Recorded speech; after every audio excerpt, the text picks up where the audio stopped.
Hello everybody and welcome to my Tuesday Diablo 4 stream. Um Sorry. I'm just there's a lot of when you look at all the stuff that's on the internet, you realize that there's a lot of stupid people in the world. And the words there's a lot of common sense that is just missing. Straight up missing. And I'm not talking people or just people watching streamers. I'm talking about governments. I'm talking about politicians. I'm talking about the World Economic Forum. I'm talking about a lot of different groups that are straight up retarded. And I let me put it this way: the actions of some of these people, like Bill Gates, the actions of some of these people are straight up criminal, straight up terrorists, straight up. They should be arrested. They should be tried, etc., etc. You know, and I doubt it's going to happen. The world is so messed up, sideways, crooked, backwards right now. I mean, let me put it this way. If you were the Avengers or if you were the Justice League, depending on which superhero groups that you love the most, how fucked up, how sideways, how crooked, how would you determine what your best courses of action would be? Because the people you literally work for will literally be the most, no matter what country you serve, will probably be the most fucked up, degenerate, self-serving pricks on the planet, regardless. Because if they're not those things before you say that you'll help them, they will definitely be after you decide to help them. Because all of a sudden they'll have all your power at their disposal to do God knows what to God knows who. So, you know, it's just a thought, but let me put it this way. In reality, the comic book superheroes have it easy. If they were in real life, they would have it tremendously hard. You think that TV shows like The Boys, you know, is accurate? Not even close. Not even close. I mean, it's like I said, the people who dream, sorry to step on your dreams, and you know, no, please have dreams. You know, try to have dreams with the best possible outcomes. But remember this, is that when you're dreaming you're a hero, you're also dreaming that there's villains. You know, so the words, just remember that. A lot of people don't realize that. Like, a lot of people dream that they were like Spider-Man or they were like Superman or this or that. But let me put it this way. Okay, you're the Superman of the world. No problem. He's not Clark Kent, he's actually you, whatever your name is. But then that might mean that there might be somebody from your past who you never thought two things about, who you've always hated because he was always a jackass, who was always that bully that you never could quite get away from, who caused you nothing but problems during school. Can you imagine? He turns out to be your Lex Luthor, or he turns out to be your Dr. Doom. So the words, be careful what you wish for. And that's not even including just the thought of, you know, oh, does your dream involve that there's magic on the world too? You know, there's also the problem of superpowers in general. Are there other people with superpowers on the planet? Because can you imagine? You never dreamed of yourself with telepathy, but somebody else gets telepathy and is going around controlling people and raising armies against you. I mean, it could, your dream come true could easily become a nightmare come true. And I mean, just putting this out there, because some people are not mature enough, they're not educated enough, they're not, you know, They haven't realized it yet. You know, but the point being is that what makes you a hero will make somebody else a villain. You know, and that's straight up what you got to worry about. And that's something that the rules of your dreams and the rules in your mind it's not ready to comprehend yet. But you know, when you grow up, when you gain some maturity, when you finally are know how the world works, etc. You know, you'll realize it over time. And and no, I'm not just some sort of strange, closet, basement dwelling, antisocial, blah blah blah, who doesn't know, how the real world works, or who has these massive social problems, etc. I lived most of my life outside, going places. I've interacted with people, and let me put it this way: the good news is that a lot of the people on the internet is a small group compared to what's actually out in the streets. But the problem is that the problem people that you don't want to be a big group can easily become one of the biggest problems if nobody does anything about it, if everybody's quiet about it. So, be wise, be intelligent, know what's going on in your community, what's going on in the world, and know when it's time to speak up. Because in the end, if you don't speak up, there's going to be no going back. People will speak for you. And when those people speak for you, stop you from having kids, stop you from having families, separates men and women, in general, prevents you from making a living, taxes the shit out of you with no remorse, etc., etc., etc. Your voice can easily be taken away from you, and it's just like gaining and losing weight. You could gain weight easy. Just eat a couple more meals, eat a couple more snacks, blah blah blah, you gain weight. Losing it again, that is 3 times, 4 times, 5 times harder than it is gaining it. Same thing with your voice. If you let other people speak for you, if you say nothing and your silence is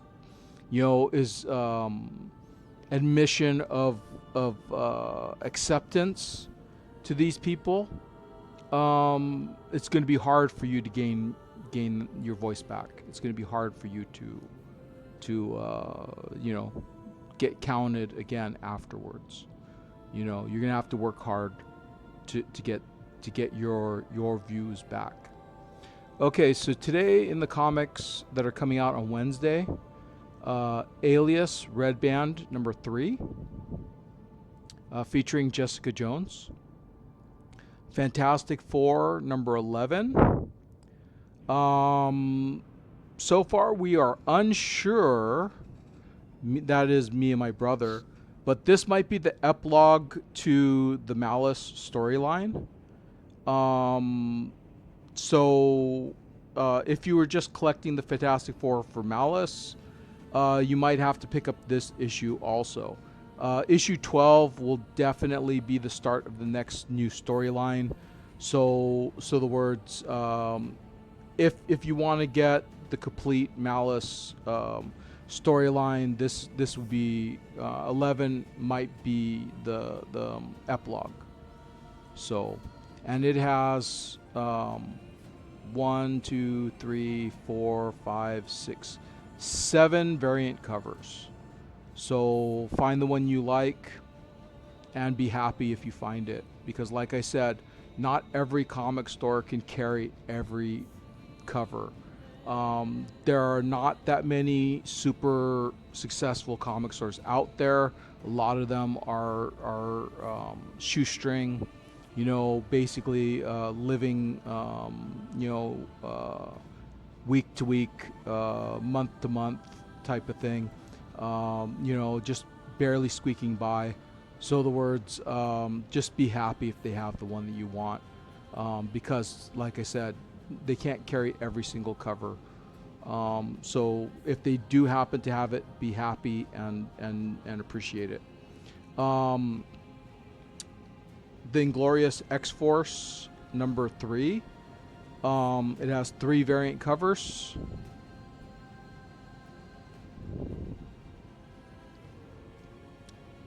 Moonstar number 3 has 1 variant cover. Predator Bloodshed number 4 has 2 variant covers. Rogue number 5 has 1 variant cover. Psi Dimensional Rivals has just itself. Sorcerer Supreme number 6 has 2 variant covers. Amazing Spider-Man number 29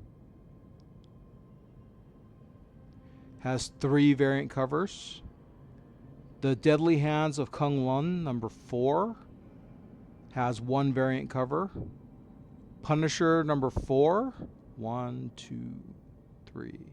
3 variant covers.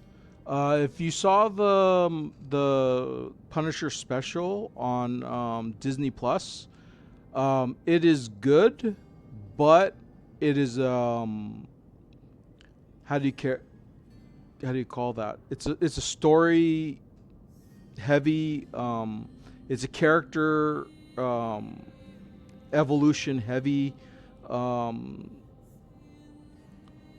type of event, which defines what the Punisher is going to be like in the next iteration of the MCU Punisher stories. Before, he used to be a Netflix entity.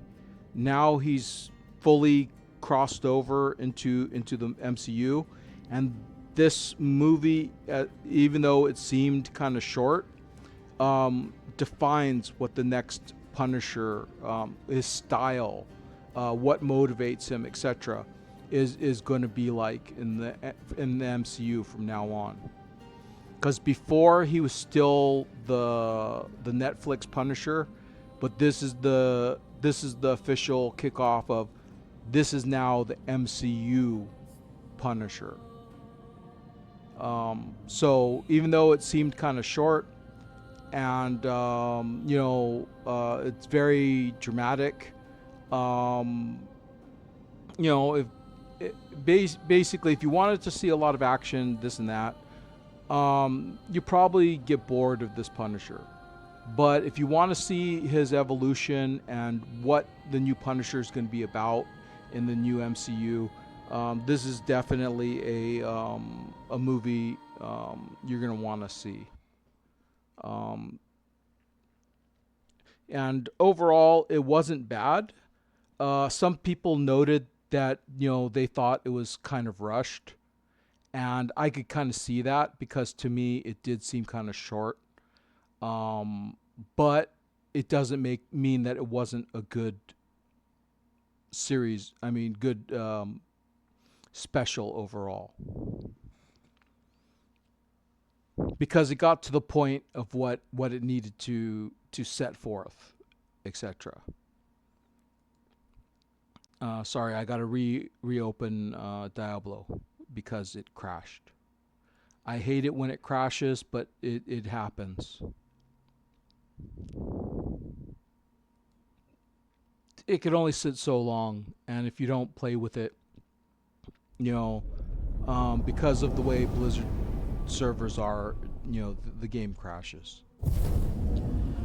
Ultimates number 24 has 1 variant cover.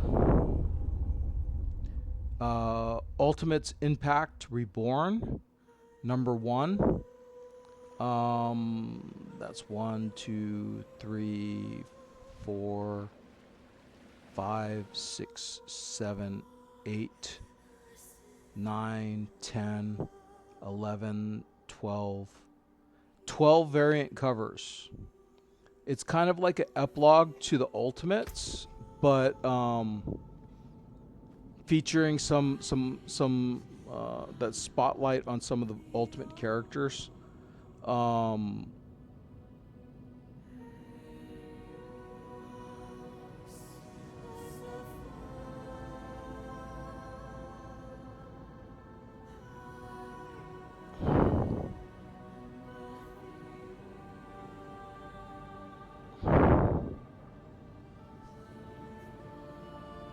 You know, that apparently are featured in this Impact series. Like they show the first Wonder Man in the Ultimates universe.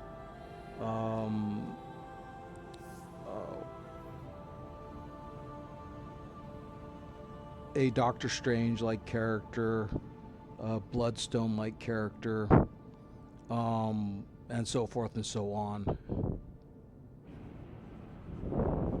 I guess they're going to be featured future Ultimates characters. So basically, if you have a favorite first appearance of type of thing, you might want to find your favorite, grab it and run, because they're probably on a variant cover. And like I said, not every comic store could carry a huge amount of every cover. So be happy if you find the one that you wanted, and then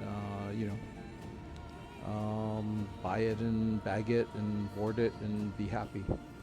Venom 258. It has 2 variant covers. Wolverine Weapons of Armageddon has one variant cover. X-Men United number 3 has 2 variant covers. Okay. Gunslinger Spawn number 55. They have 1 variant cover.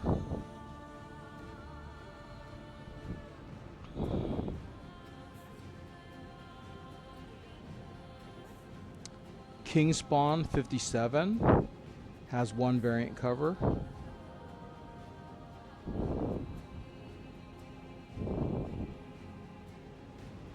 The Darkness number 5,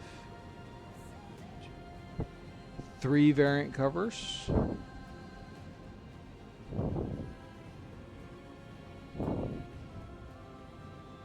Okay, then we're into DC. Absolute Flash number 15 has 1 variant cover. Absolute Green Arrow, 1, 2, 3, 4 variant covers. Let's see here. Batman Superman number 51 has 1 variant cover. Batwoman number 3 has 1, 2, 3 variant covers. Catwoman number 87, 1, 2, 3 variant covers. Deathstroke the Terminator number 3, 1, 2, 3 variant covers.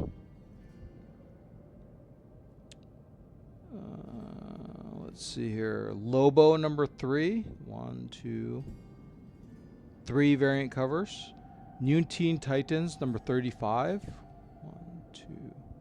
2 variant covers. Nightwing 138 has 2 variant covers. Superman Unlimited number 13, 1, 2, 3 variant covers. Wonder Woman number 33, 1, 2, 3 variant covers.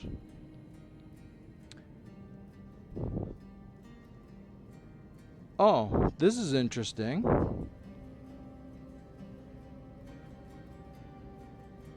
Okay. First of all, there's a Aladdin number 1, a special metal version cover that they're releasing. featuring Jafar. That's a limited edition special cover. They're also releasing a Ben 10 #1 Metal Virgin cover also, which that's yet again a special cover. That basically, in most cases, you have to special order those. Lilo and Stitch 626 #1. I don't know what the 626 stands for. But apparently it has one variant cover. If anybody loves Mum-Ra, the Ever Living, #2 is out. It has 1, 2, 3, 4, 5, 6, 7 variant covers.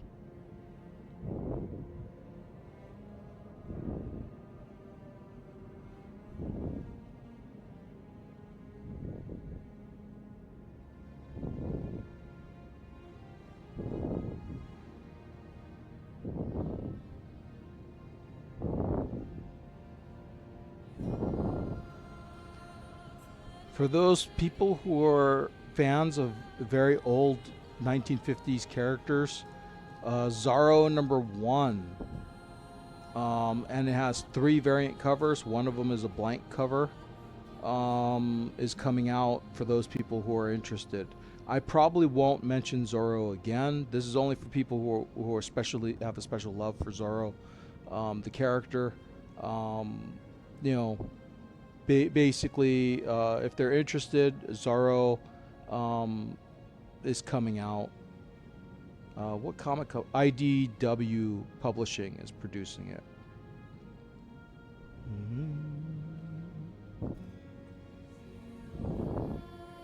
For those people who are collecting the Diablo comic, I got screwed out of the #1, so I'm not. But #2 is coming out. It's been a long time since they've announced #2, and it has 4 variant covers.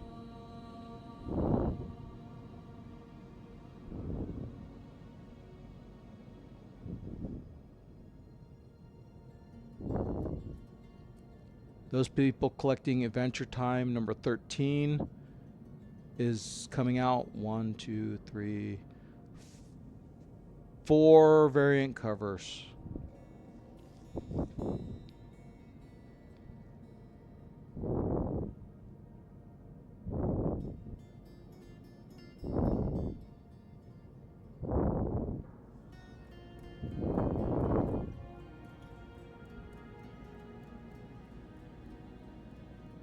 Okay, and that looks like it for this week.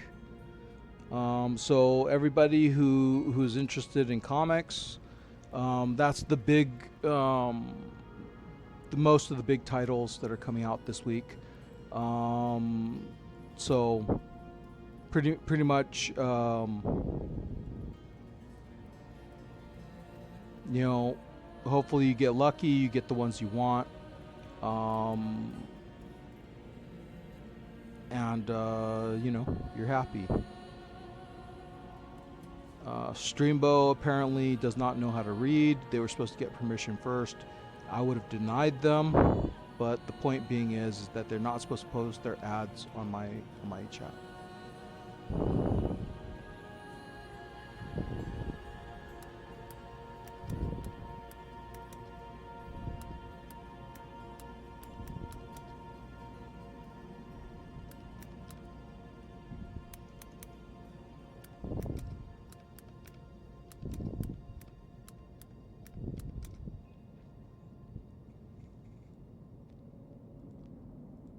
I don't know, Twitch, I don't know if they're going to get tired of me of posting so many bans, so many of these, you know, reports for these people.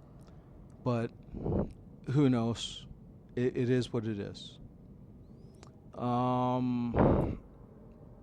If you do not change anything to a cosmetic version, this can be what your character ends up looking like. I have not switched anything to the cosmetic version of the Warlock. I don't particularly like the head. But the rest of the gear is not bad. Maybe in the near future I could find a better looking helmet. We will see.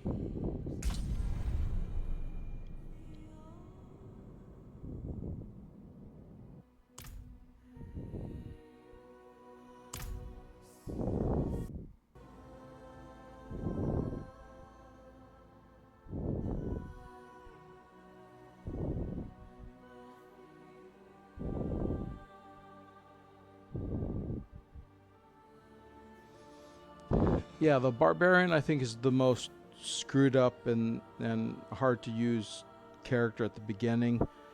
Who knows if I try to play him again in their future? Maybe he's a much better, more powerful class later on. I just have not been happy with the build. I've not been happy with his movement. I've just not been happy with him at all. He used to be so much better, and now he's, I don't know how to describe him. He used to be able to use a crossbow. He used to be able to use a shield. There's a lot of differences between the previous barbarian and the current barbarian, and I think that the previous barbarian was much better. I need to do 2 more war plans. It's easier to do the war plans than the nightmare dungeons, so I guess I'll do the war plans.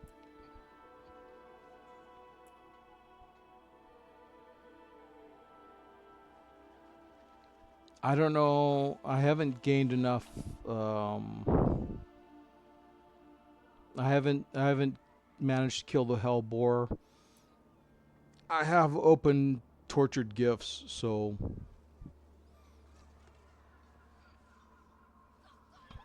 that is not a problem. Infernal hordes. I only touched on that last game. We have a long way to go before we finish that. Butchers, I'm not in Torment 2, so I can't even try to get that far. Let us do the war plans. Let's see if I have the patience and the endurance to do 2 more, because the war plans actually are very exhausting, and to me they are not. They need to be fixed. They have problems. First of all, you should be able to choose. You should be able to choose if you want it to be a nightmare dungeon or not. You should be able to choose if you want it to be a pit or not. You should be able to choose if you want it to be a Helltide.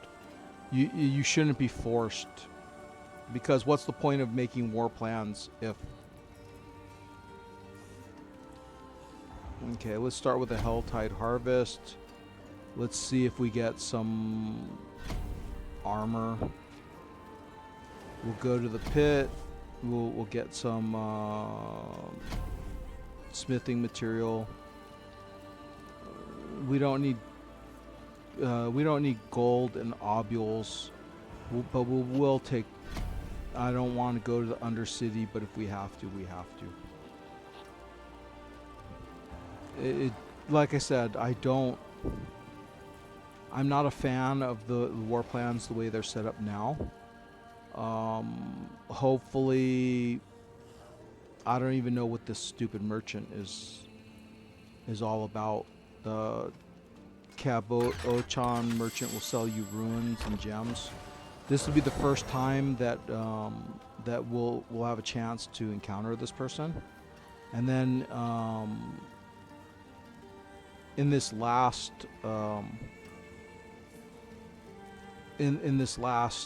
ancient tributes of armaments can now drop throughout Sanctuary. This tribute has a large chance to drop ancestral items and has additional bargaining.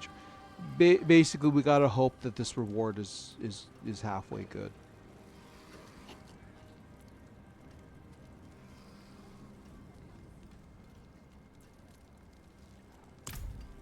Apparently, your war plan's ability has levels to it.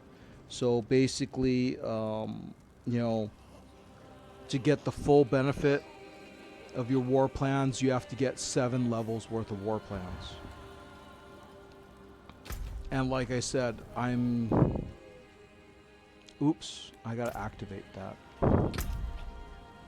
Start. Confirm. Okay. And like I said, I myself think that they need some work. And you know, they need you to be able to choose more of your own path. They're not really letting you choose your own path.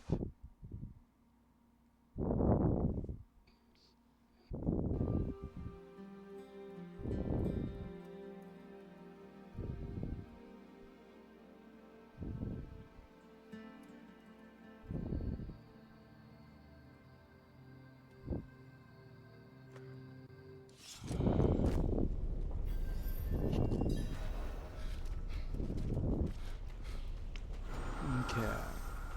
So let me get out into the Helltide. Let me get my cinders. Let me open my chest.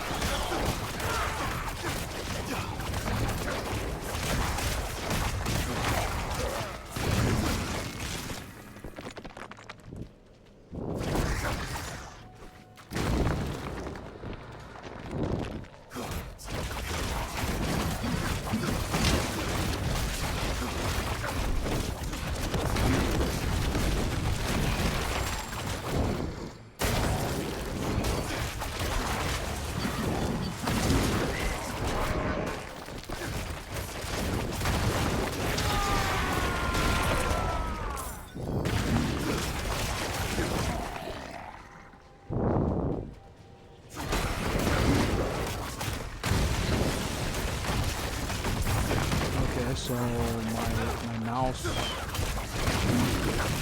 just did what it's supposed to do. So that makes me happy.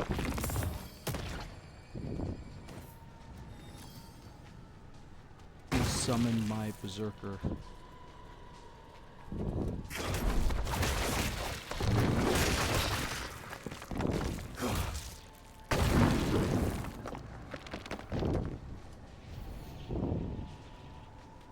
Let's go around this world event. I don't care about the world event.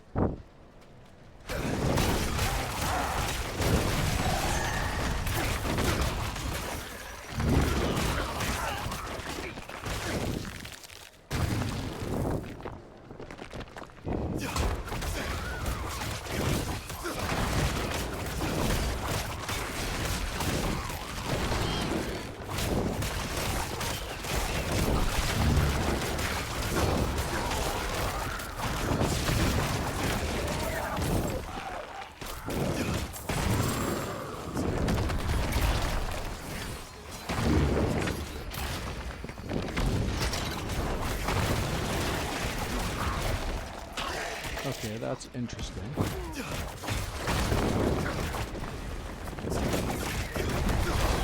Create kind of a wall and then fire behind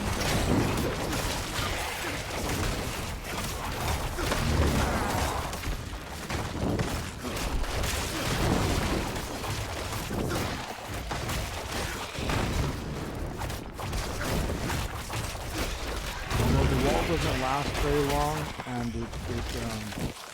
I don't know how much damage it really does. The Helltide ended. That sucked. Transport me to another Helltide. Peace and Sanctuary? Oh my god. I'm sad. I lost all my... That straight up sucks. What's this? May slaughter... Oh yeah, this is the new...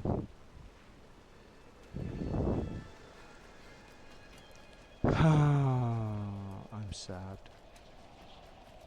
I got screwed out of my Helltide rewards. I gotta go to another Helltide.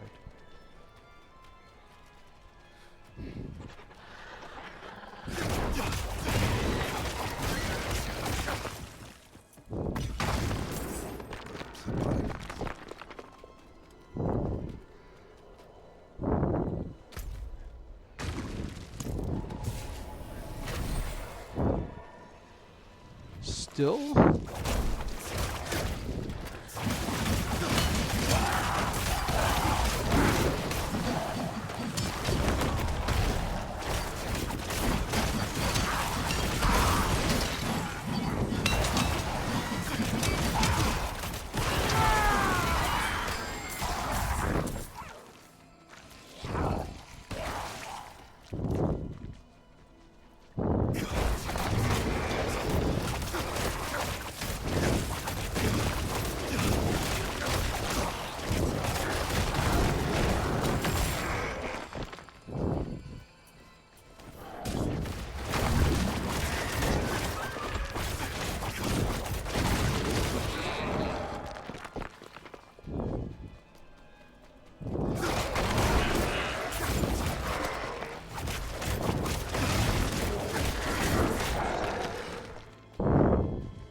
Why did my minion thing pick that up?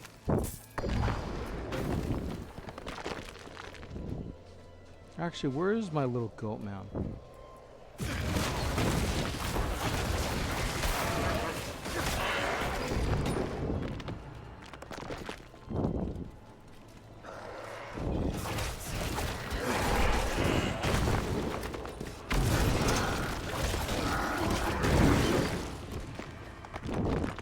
Okay, there he is.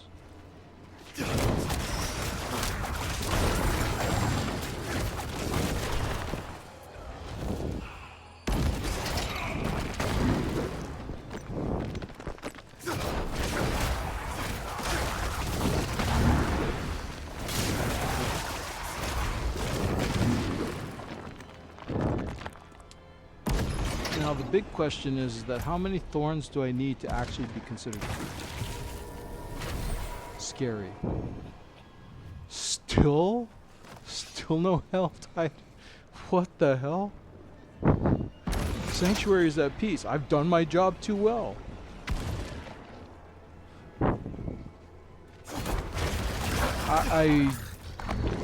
I'm confused.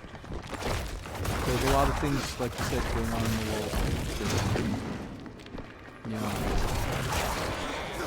Trump doesn't make sense at the moment. He really needs to step up his game with Iran. They should. America could easily finish Iran. I don't know why I don't know why he cares about a deal. Just flatten them. Just don't. They're going to sit there and make America look stupid, is what they're going to do, because he's tacoing all over the place, and he needs to get with his generals, Hengist, etc. They should hash out a plan and just win the damn thing. It's not impossible. America, I know, has the technology, has the know-how to do it. It's just that they're not doing it, and I don't know why they want a deal. They should not bother. The deal is a mistake.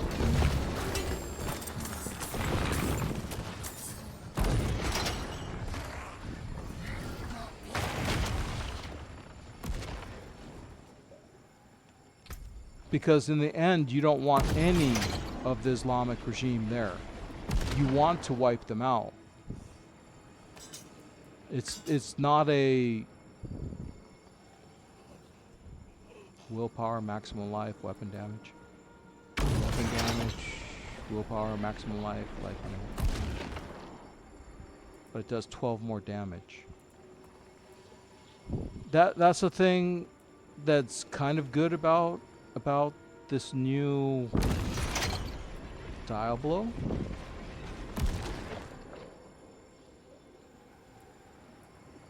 Is that you could find weapons that they might not have extra affixes, but they have extra stuff like added weapon damage, which means that they do more damage than usual. I will take it.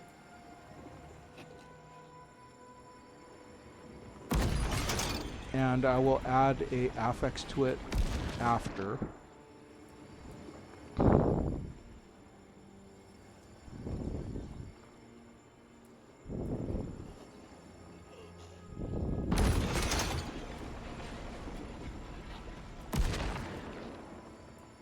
Because like you can find a piece of armor. And that piece of armor normally will be like 100 armor protection for a while. And then you'll find one that gets, you know, for whatever reason it has an affix that gives it an extra 120 armor. So it'll do a little more protection than usual.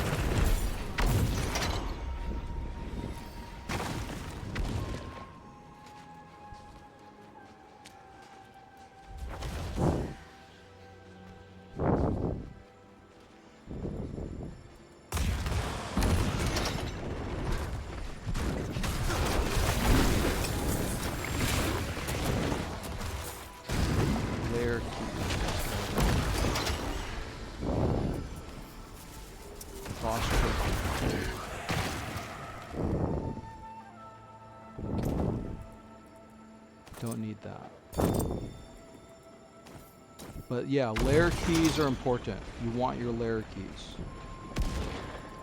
These, we figured out what they're good for last game. You use those with the Herodic Cube, and then they generate rewards. So you want to keep those. And especially you want to keep them in 5s. Because it requires 5 of them to generate 1 gift. You know, in order to get a special, you know, special item. So the words, at first I was like, what's the use of those? They're, you know, they're not used to open chests anymore. They're not used to do this and that. And then all of a sudden I figured it out. I don't know how I figured it out. It just came to me. And, you know, it is what it is.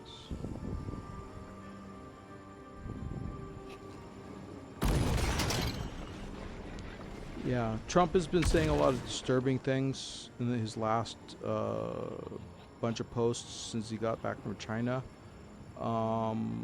My thing is that a lot of the stuff that he's been, you know, spouting lately is a mistake. There's things that I disagree with his policies and this and that. But you know, it is what it is. You know, you gotta hope that because it's a long-term situation, that basically somewhere down the line his policies become null and void, and that it gets if a Republican doesn't repeal it, I just gotta hope that a Democrat does, you know, because you know, some of the stuff he's okayed is just bad news in general for people and the public. So I don't know where he's going with this. He could have been smarter, but he decided to take the easy routes. So you know,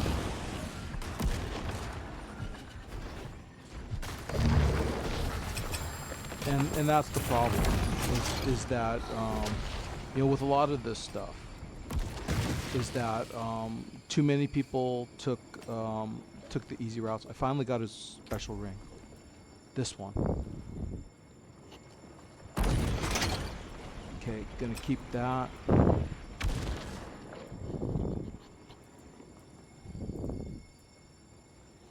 That's all I wanted, is his ring. Previously, his ring used to guarantee life on a hit. Now the items for the unique bosses are all random. They're not special anymore. They used to be so much better, but now they're garbage. I only collect them for their lore, and you know, because I'm sentimental. Because when I first started playing the game, I used to go after all the special lore items, and you know, I just still do.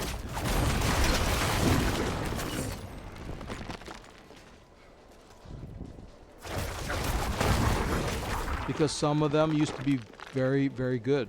Like there used to be one ring that gave you life on the hit and gave you regeneration at the same time. And it doesn't do that anymore. You know, I mean, it was a hard encounter when back in the day when I first discovered it. But now, like I said, it's normal. I get it for the lore. I don't get it for the powers anymore. That's the one with where the fungus keeps regenerating on the monster. Basically, you have to kill the monster. You destroy the fungus before you kill the monster. If you kill the fungus first, then the monster doesn't respawn.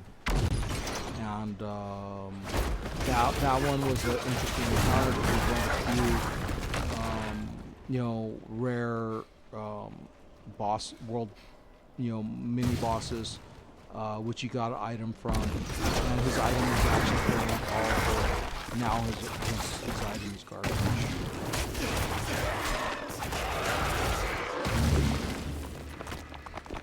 There used to be a gauntlet. Mercy's Reach. There used to be a gauntlet over by the Grey Goose, or the Laughing Goose. I forget what it is.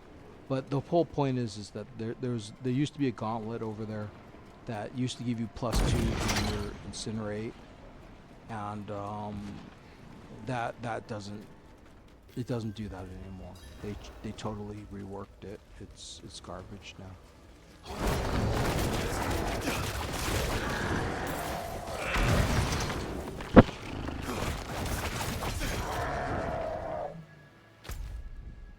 Is there a hell tide?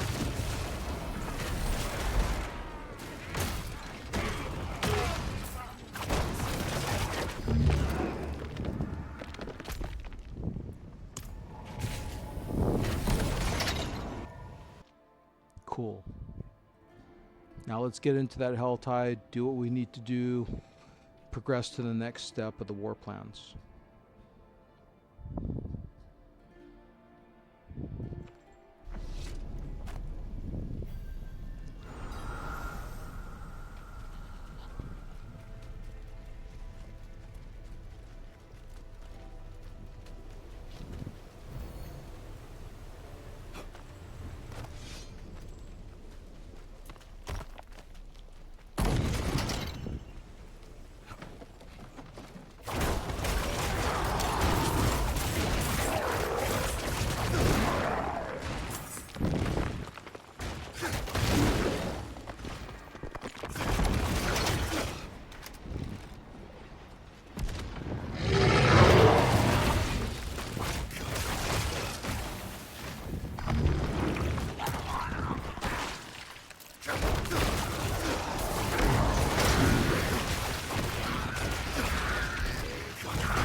I went grocery shopping today.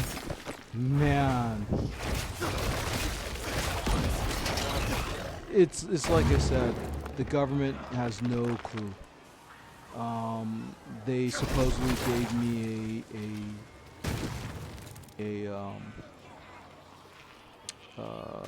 what they had a doctor look me over, etc., and then they denied me disability, and yet I could barely walk.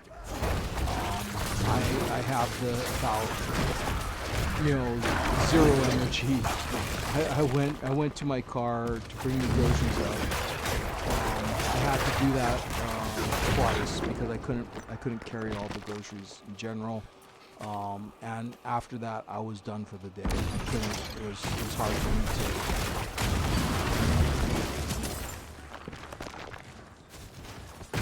trigger the what happened to my wall of oh, I gotta kill some things first. That's useless. I gotta get a better I gotta get a better defensive thing. That's pretty bad. Yeah, I was out. I just couldn't.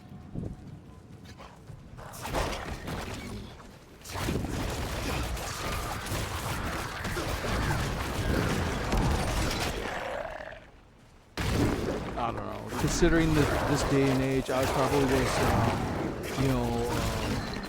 denied because I have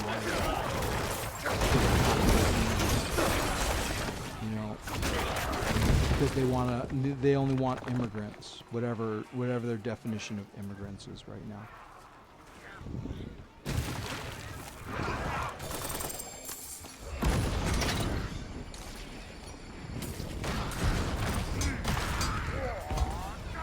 Because that's the thing, they illegals and they're making illegals and quote immigrants the priority, but like me, who's put into Social Security, put in actually paid taxes for X amount of years, I'm the one who gets shot. Why is that? I paid into the system. These people have not paid shit. And they're getting better benefits than me.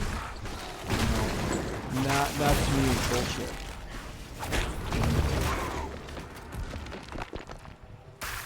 And I'm sure to a lot of people, even illegal immigrants are probably mad at that because they busted their ass. Every legal immigrant who's out there should be angry that the Democrats are letting in all these illegals. And there should be no question that towards, all the legals had to bust their ass to be Americans, and not only that, but they appreciate being Americans. The new generation of migrants don't give a shit. They don't care about America. They care more about destroying America than they care about being part of America.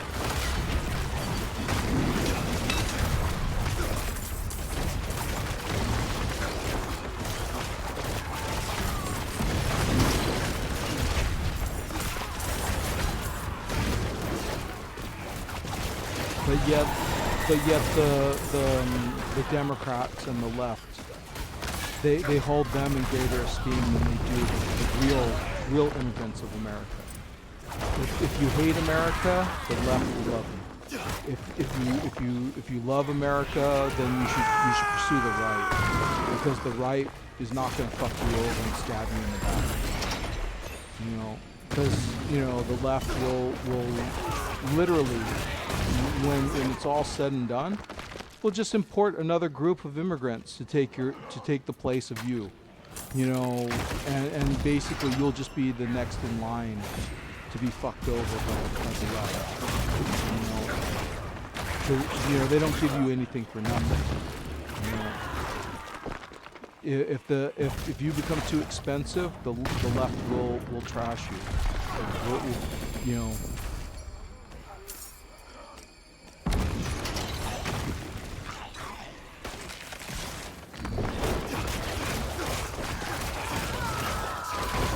because you won't be useful to them anymore. Because after a while, you're going to realize how bad the left is, and you're going to vote Republican. Especially if you want to succeed in America. A successful migrant in America will go to the right, because the left has too much. The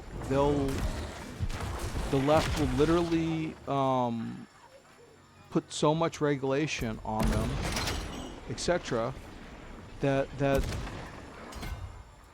why would the migrant want to be left anymore? You know, when they won't have freedom, they won't have freedom of speech anymore. They won't be able to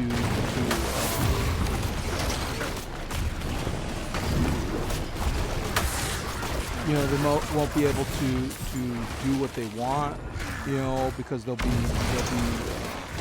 regulations for this and that. You know, it just, after a while, it just won't be. You think that the income difference is bad? Wait until the left gets ruled. You think that the right is not supporting you well enough? The left is literally going to cost you your jobs.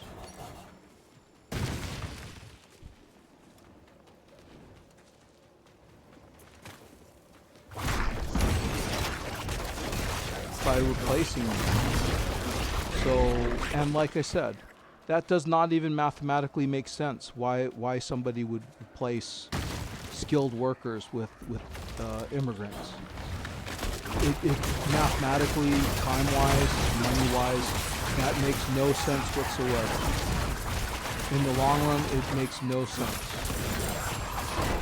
And especially if you're pulling from third world countries where the people are not that bright to begin with, because you're not going to make them brighter.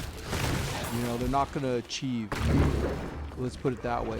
They're not going to achieve as much as people from your own country. You know.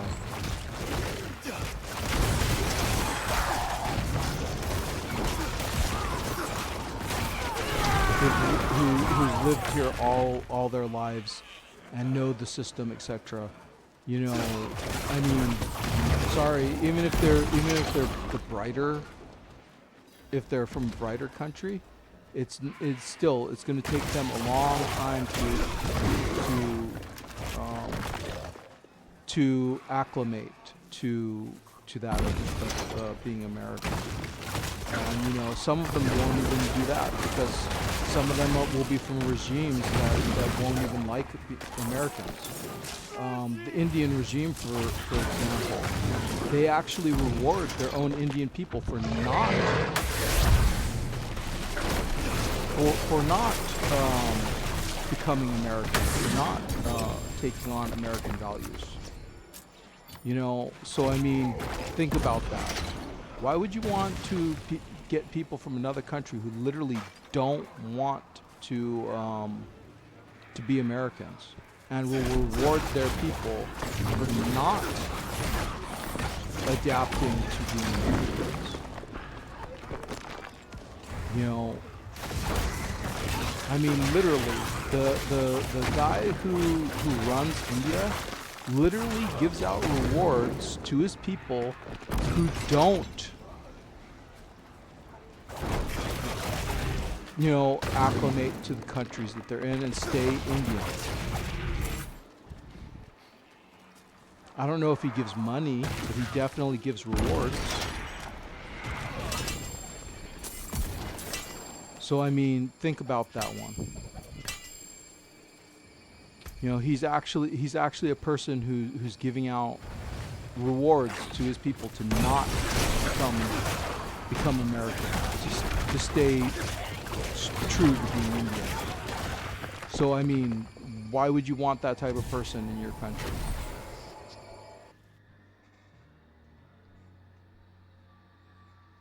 I mean, the people might not be, you know, the Indian people might not be that, you know, they might want to be Americans.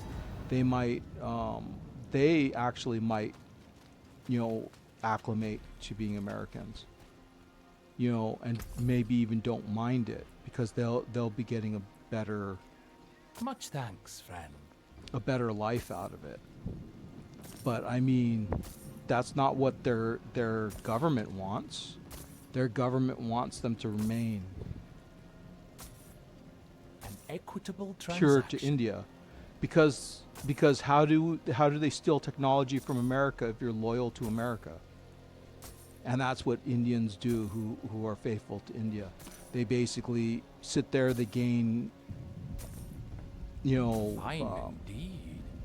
a position in American companies, and then after a while, they become Indian companies. They get rid of all the Americans, and that company becomes a Indian Equitable company, transaction. just like Microsoft.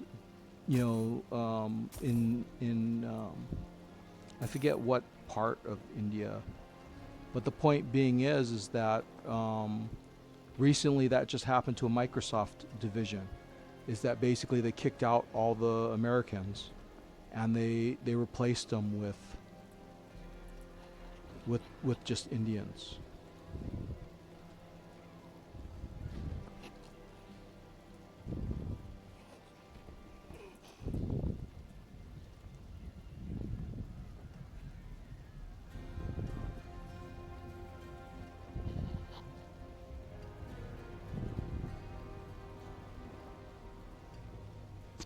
Oh, okay. So this is that chicken looking one. He deals more damage, and in addition, you get 2 of them rather than 1. Okay. So I know what one that armor that is. And this glove,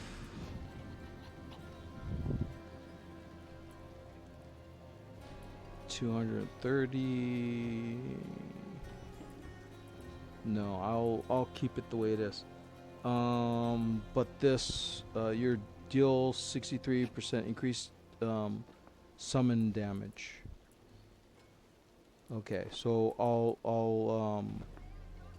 upgrade this, and Fine indeed. then I'll replace the sword.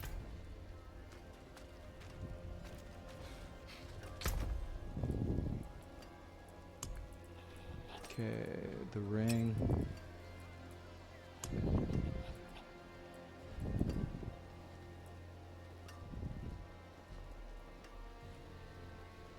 Okay, so I do have this already, and the other one that I have has Wall of Agony, so I could destroy this one. That's not a problem. Magic is neither good Okay, nor evil. increased How summon may I damage. help you?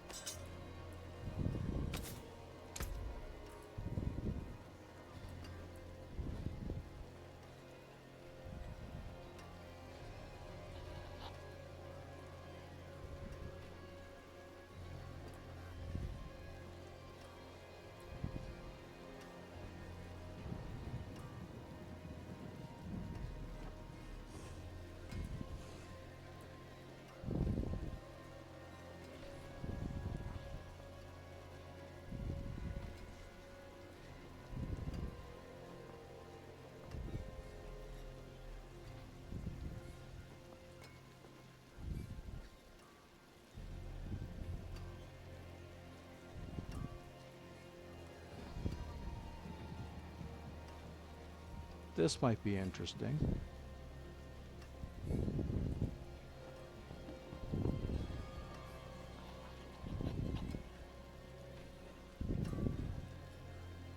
But what is my shadow damage resistance like?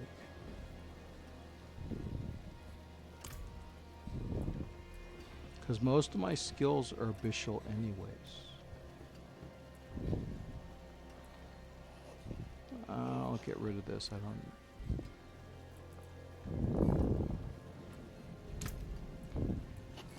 What's my abyssal resistance, shadow resistance?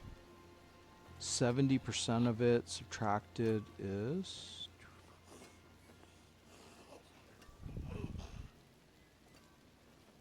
So it'll gain 300 something damage.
I'll do it anyways. It might be a little less, I think.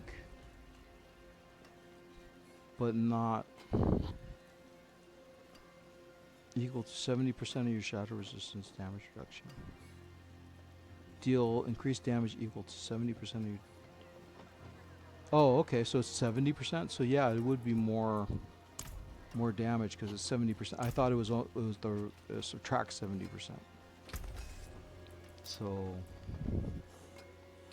get rid of this. Get rid of this.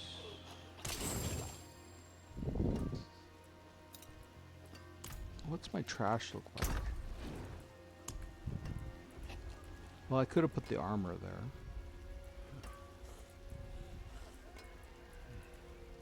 Okay, so I need one more glove, one more two-handed axe, one more unique sword. Okay.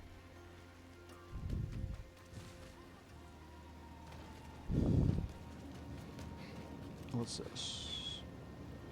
May slaughter guide you. Okay, yeah. Let's move this.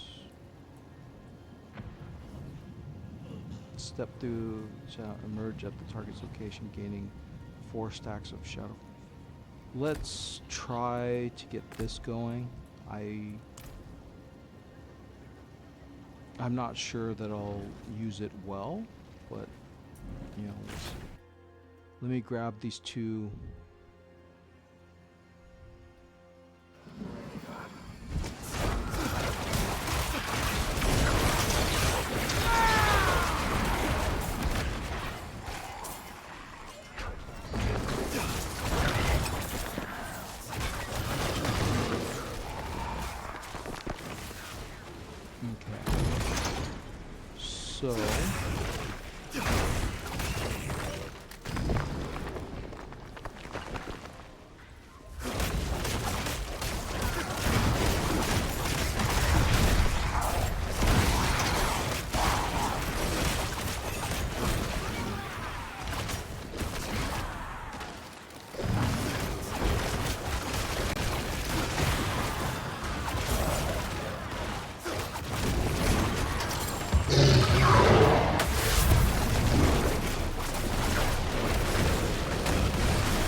So also one of the things that came out of the meeting with China is that they're going to reopen Chinese coming to get educated in America, and they're going to let large groups of Chinese students into America. And basically what it's going to amount to is 2 million Chinese are going to be living in America under the pretense of coming to school every 2 years. And that number could easily increase. So if you're talking about an invasion of America from China, this easily is exploitable to all-out invitation for China to invade America, because it starts off with 500 students per year, but that could, because school, especially college, lasts multiple years. You're talking about, okay, you're in a junior college, first year, 500,000. Second year of junior college, you're already 1 million Chinese in America. Third year of junior college, because most people don't finish in 2 years, you got 1,500,000 Chinese. Most people go to junior colleges for 4 years. So you're talking 2 million Chinese are already in America just going to school, under the pretense of going to school. And that's without any effort. And they could easily come up and say, hey, our people are not doing anything wrong. We're going to school. You know, we're under your school provision that we could come here and go to school. You know, and the, like I said, the schooling of in this situation, by the time that just junior college ends, there'll already be 2 million Chinese in America.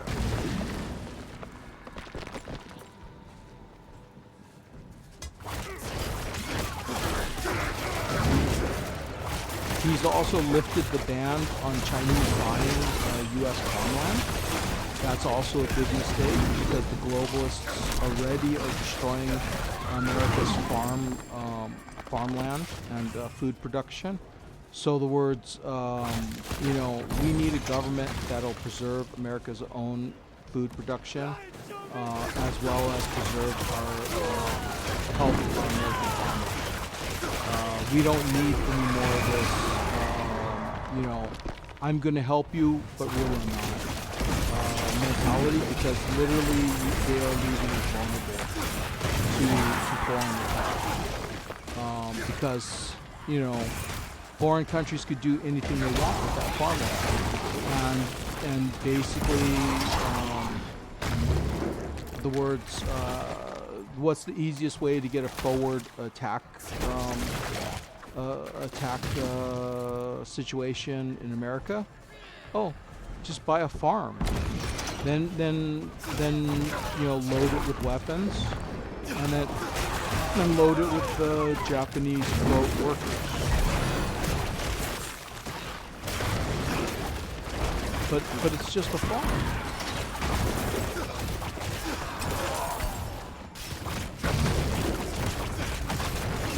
But the farm is the lie. And, you know,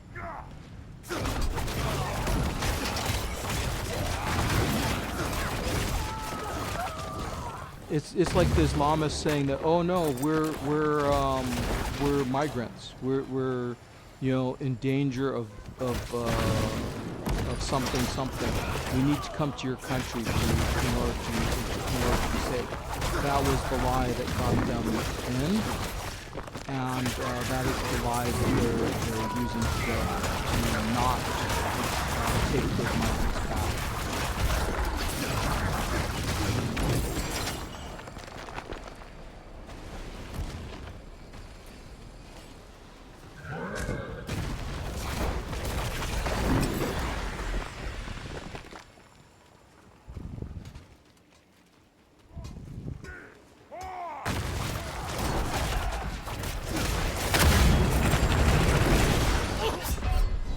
Damn, I lost 100 Aether because that stinking explosion.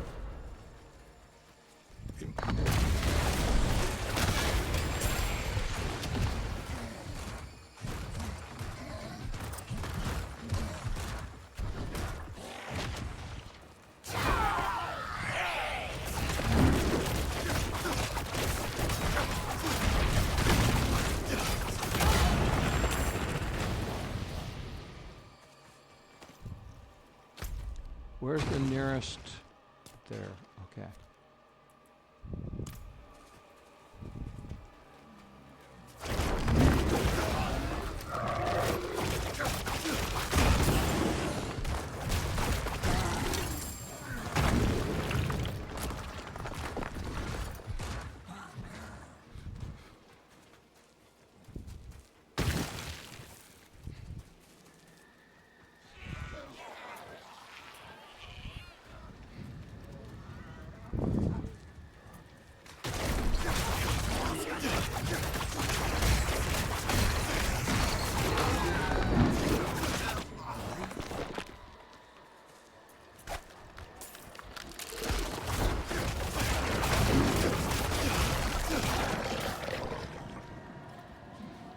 there was a person who was proving my point about communism being a mental disease,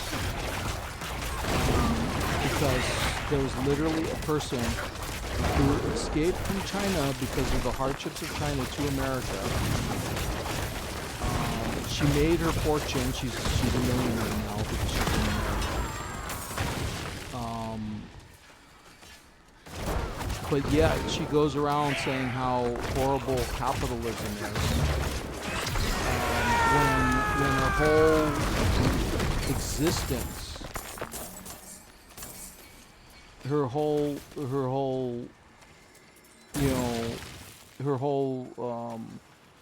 amount of money, etc., comes from the fact that she came to America, which is capitalist. But yet she's claiming how horrible capitalism is. And I'm sitting here like, then give back all that money that you made in America. Give back all the riches that the horrible Americans gave you, and go back to China.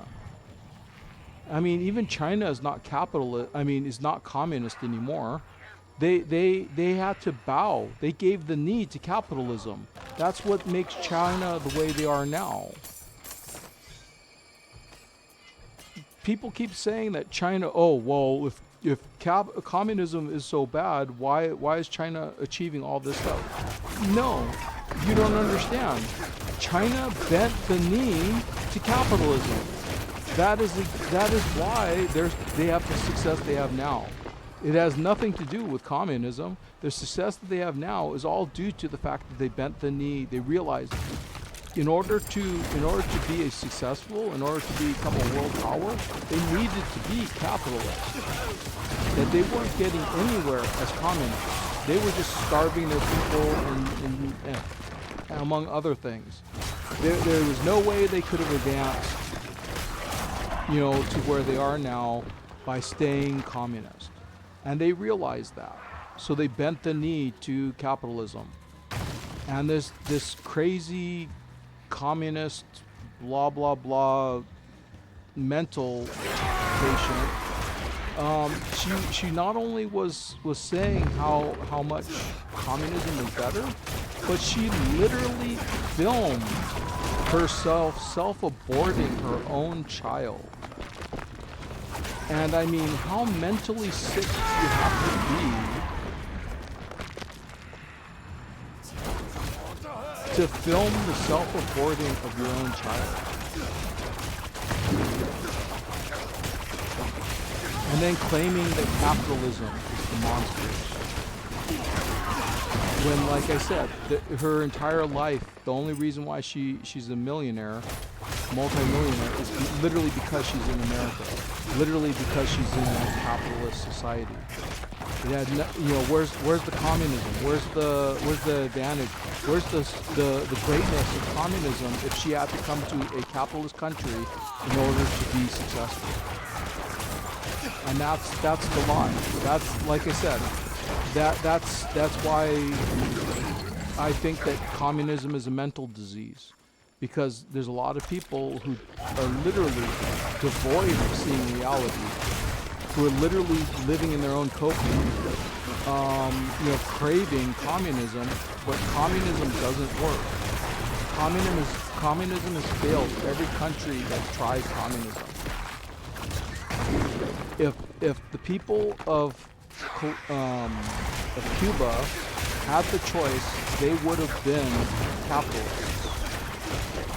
But they weren't given the choice. The government decided, hey, in order for us to have ultimate power, if we change to become communist, people won't be able to say shit. And if they do say shit, we could get rid of them easy. And that's the truth of communism. It's usually a bunch of elites that crave power, and that they convince a bunch of gullible, dumb shit peasants that their way is the best, that their way will get them, bread or alcohol or whatever they crave. when that is far from the truth.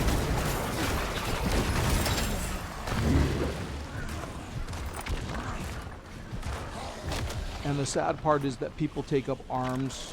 People will kill their neighbors, you know, to get communism in their country, and then they'll realize we killed all those people for nothing. We killed all those people because they were straight up selfish.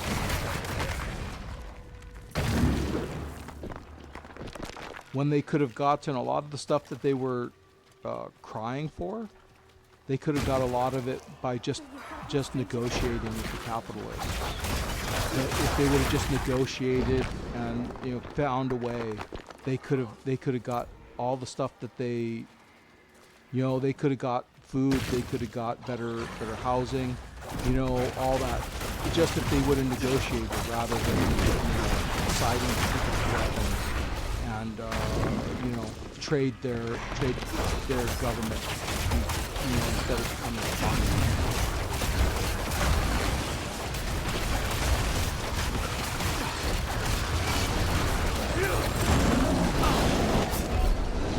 I didn't trigger him fast enough. They killed me before they can.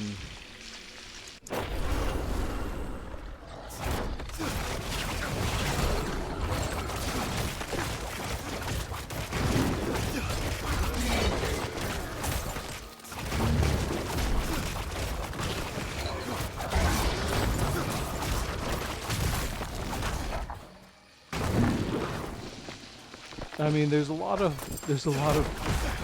Vietnamese that said, "Oh, America lost in Vietnam, they lost in Korea, and this and that." Actually, America didn't lose shit in either of those countries. You want to know who lost in those countries?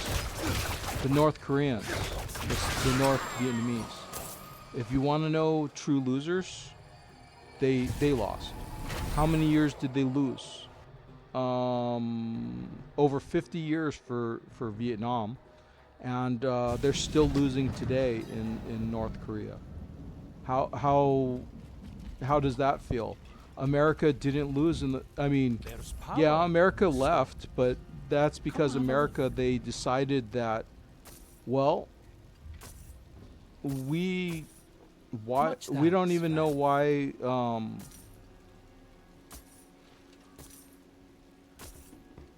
Well, actually, it depends on which war. In Korea, they achieved what they wanted to achieve. And Korea threatened to get the backing of China. And America did not want to nuke China at the time. Fine indeed. And they already had gone through World War II. They had already gone through this and that. And actually, the American public is what screwed that whole war up.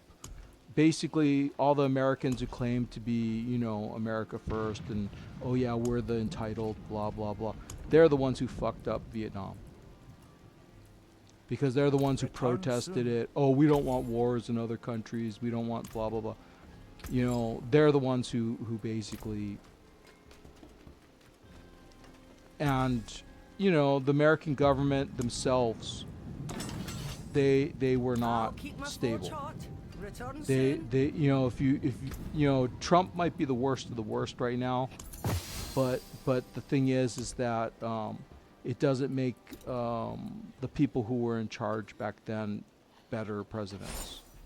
They themselves basically turned their backs on the American people. They're the ones who basically decided that, oh, we're gonna get out of this war. And they're the ones who basically fucked it up. Fine indeed.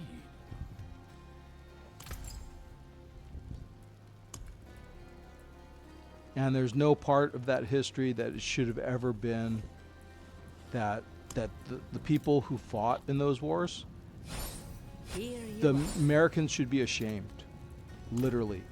Because a lot of those people who went to Vietnam did not ask to go to Vietnam. They were forced to. But yet people spat at them. People treated them like shit because they went to Vietnam. It is done. And that makes it even worse. The American people are the bad guys in that whole thing. You know, their whole backing of those people. You know, they had no say in it. A lot of them were taken right out of high school to go, and the American people basically fucked them in the ass.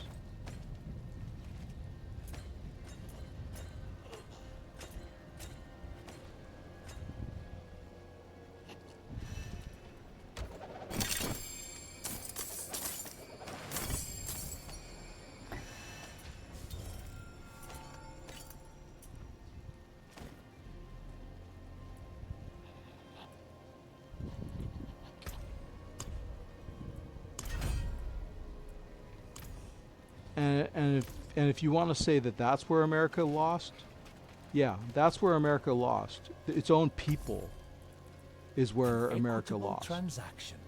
You know, basically the American people basically are the ones who basically are the motherfuckers.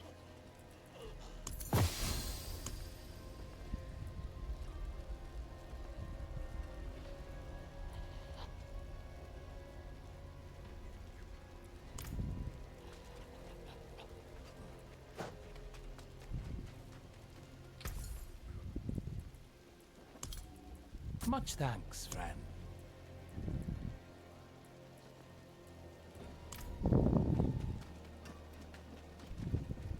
I forge more than horseshoes and nails. And like I What'd you said, need? the government not so much better. The government mishandled the war, did a lot of stupid shit.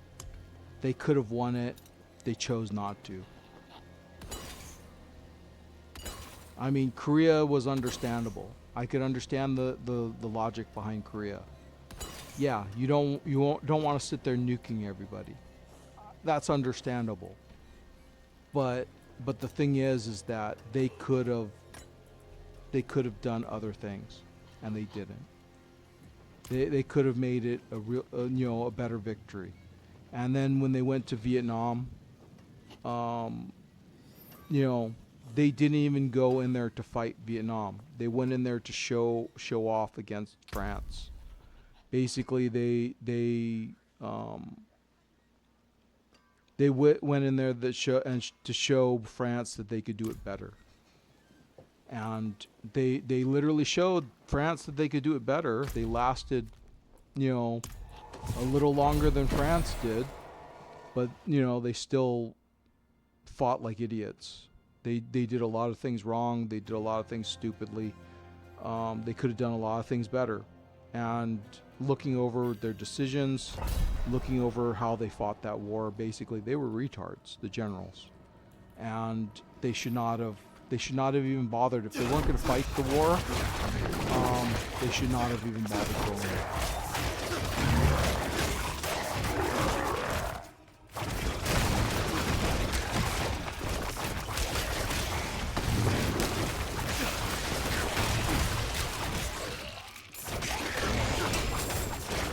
I mean, it's kind of similar to America with Iran. Unless you're going to go all out, What you've earned. don't go fighting Iran. Don't go fighting anybody. Unless you're going to go all out and win it, don't do it. Trump is trying to sit there and brag that, oh yeah, America could do this and that. Yeah, we could win and defeat anybody we want. But the problem is that, first of all, you have to have generals that know how to do it. And secondly, you have to go all in. And obviously with Iran, Trump doesn't know if he's in, if he's out, if he wants to negotiate, if he wants to, he has to figure out what he wants to do. Does he want to save the people? Does he not want to save the people? I mean, if he wants to make the Democrats look bad, save the people. Take back Iran from the Islamics. Give it back to the exiled Shah.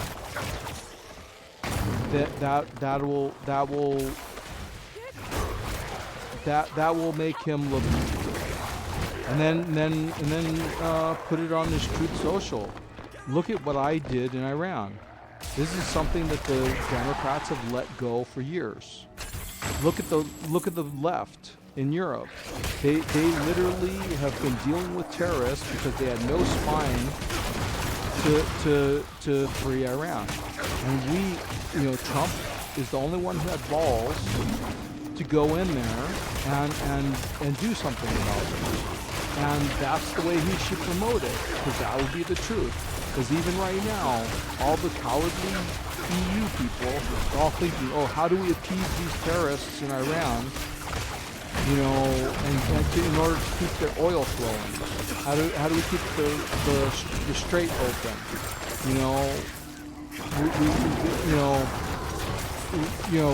We'll just pay them. We'll just give these terrorists our money.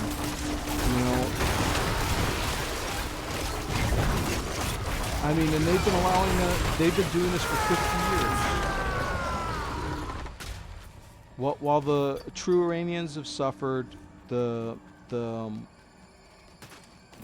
EU has been playing games in which they're suppressing their conscience and paying off terrorists. They're letting the terrorists have Iran.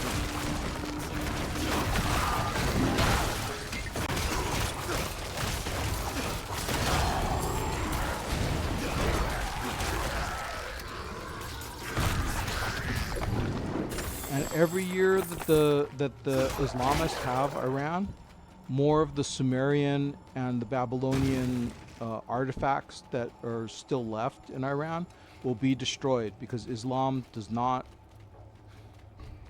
tolerate other religions, other beliefs other than their own. They will be destroying all those ancient structures. They'll be destroying all those ancient statues, all those ancient vases and scrolls and whatever is available. They'll be destroying it all because, like I said, Islam is not a tolerant religion. Even though they say they are, but they're not. What they say and what they do are two different things.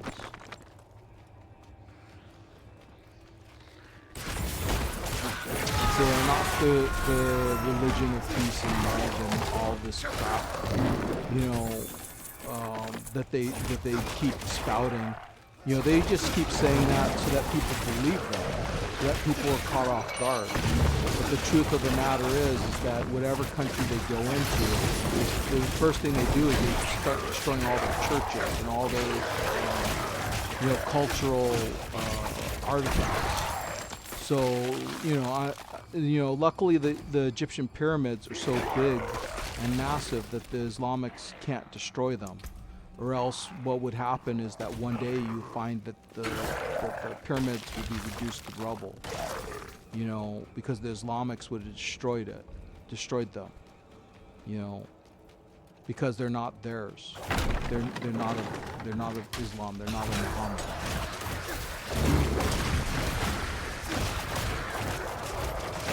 Because the lie is that they're a peaceful religion. They're one of peace and tolerance. Peace and tolerance. Have you seen how many Christians they've killed in Africa? How many people that they stabbed just because they walk their dog?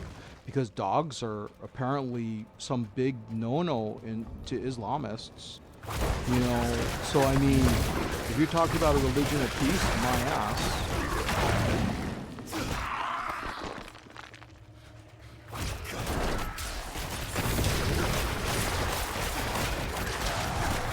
And then you get these elite sweethearts that don't have to live under the Habib, and they don't have to live under the rules of Islam. They can live without wearing veils and stuff.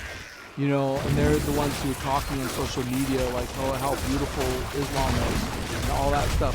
No, it's beautiful for you because your parents are multi-millionaires, because you fucking parasite off the countries you've destroyed. You're living off of the Iranian millions that you managed to take from the regular Iranians.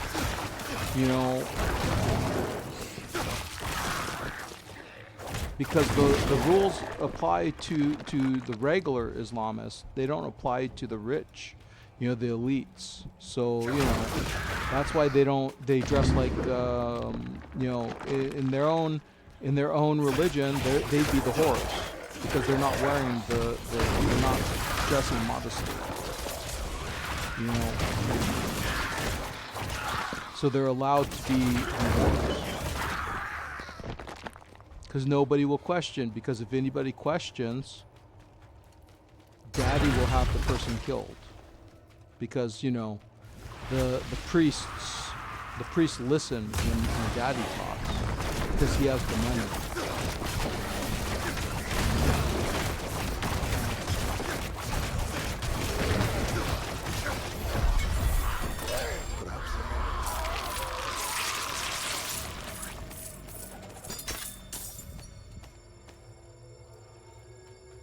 Yeah, don't believe the hype. You see a lot of stuff on Islam from people who don't cover their face, who don't wear their habibs or whatever they're called, you know, and those people are not you know, normal Islamists. Those are the elites. Those people are the exception, you know, and they'll say anything to promote their you know, their way of life.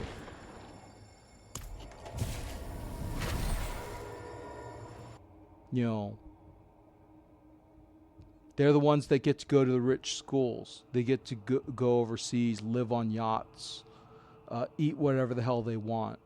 You know, those are not the real Islamists. The real Islamists shit in the streets because they can't afford toilet paper. They're the ones who literally have to eat scraps and, you know, make their own bread because, you know, they're nobody makes shops, you know, with Islam. That's what I don't understand, why the elites went with them, because in general you're going to force a world that the class A societies that are here, you're trying to replace them with class C societies. And that makes no sense. Because the class C societies, the ones that they want to replace the A societies with, they all don't even know what a wheel is half the time. And, you know, a wheel, you know, that thing that's round and that spins, you know, they don't even know how to make that. You know, they know how to steal copper. They know how to steal metal pipes because they recognize how necessary pipes are. But, I mean, the metal is, not necessarily the pipes. But the point being is that, you know,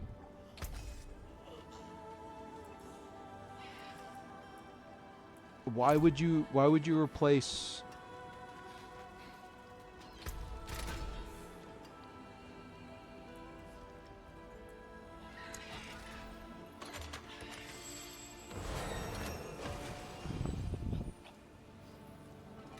Okay, I need a rare item which is blue. And upgrade to, okay. This one is even harder. Because to upgrade to unique,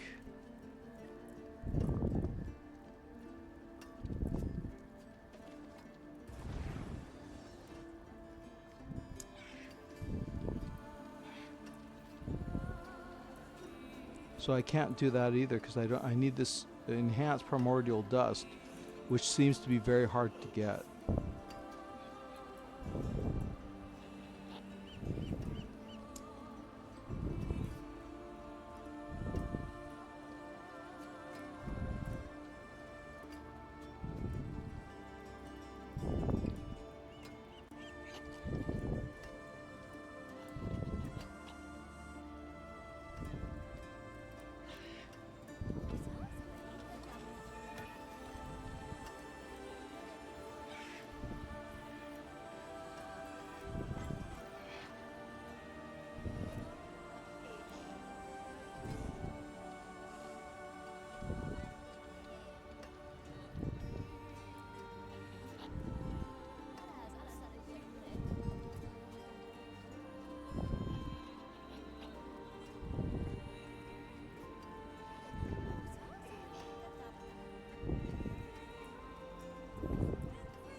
Now the question is that if I want to add affix to something, can I change a 4 to a 5?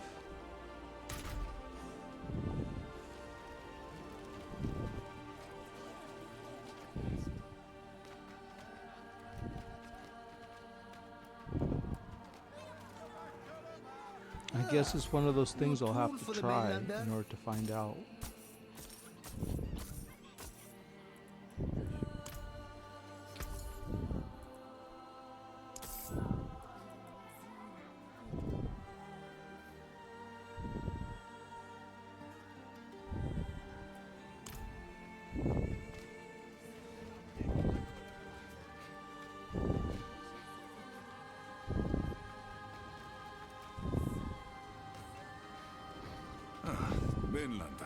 What brings I mean, you? it doesn't, let's put it this way. It doesn't take a genius to figure out all the things that Islamics hate. That all the things that Islamics, you know, like. Because the words, when they hate something, they'll let you know. And they'll let you know in an extreme way. You know, so it's not a mystery of the things that they hate. Sometimes it's a mystery of the things that they love, because they love so few things.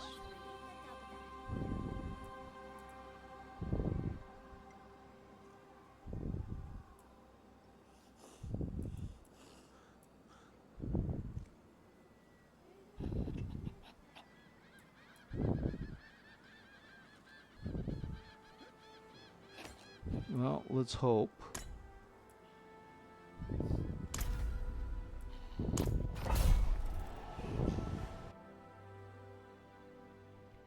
Yeah, because if you look at all the stuff that is not haram, you know, on a list from Islam, Islamist, you know, type of thing, you'll notice that there's not a lot of stuff on that list. You know, I'm amazed that they love that they don't mind beef.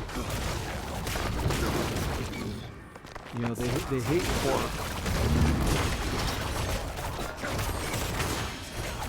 and that's already well known. But you know, like I said, you know, but when it comes to beef, you know, I'm amazed that that's not also for.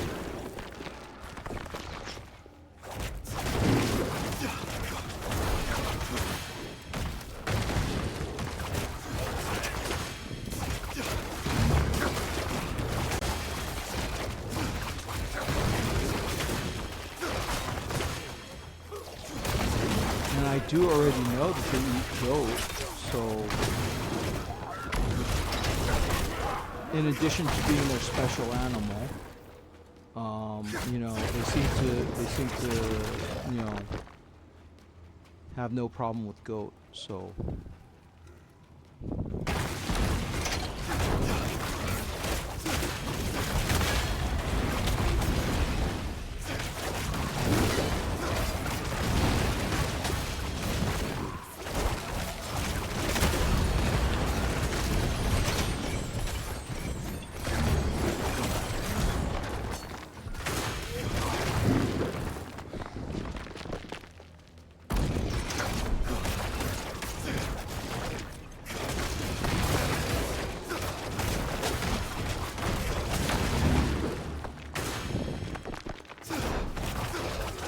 I mean, let me put it this way.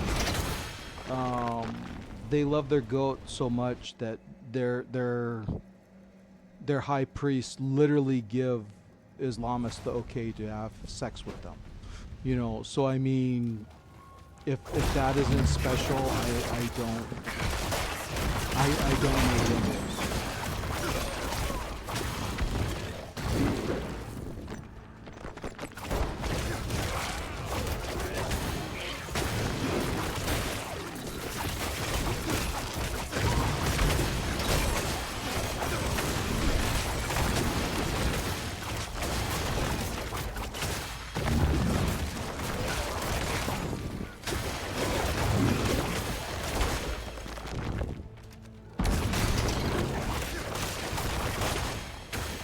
Where's the portal?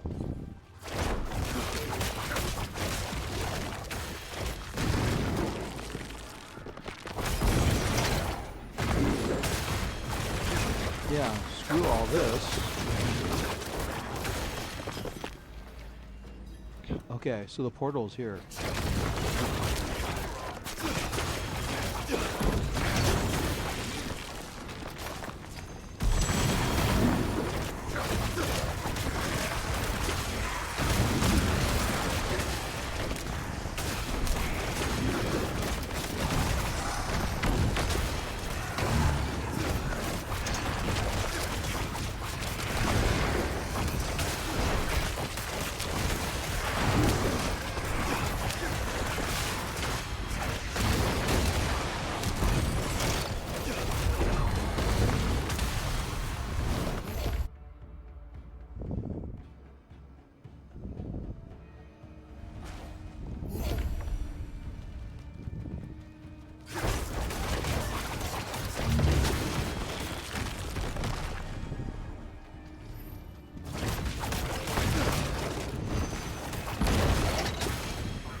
Failed.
The moment don't understand also the jealousy that millionaires have for billionaires. Because if a millionaire had really deserves to be a millionaire, billionaire would be their next step of what they're doing, right?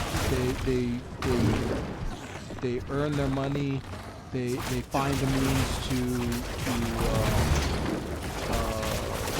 make it work for them, and then they become billionaires.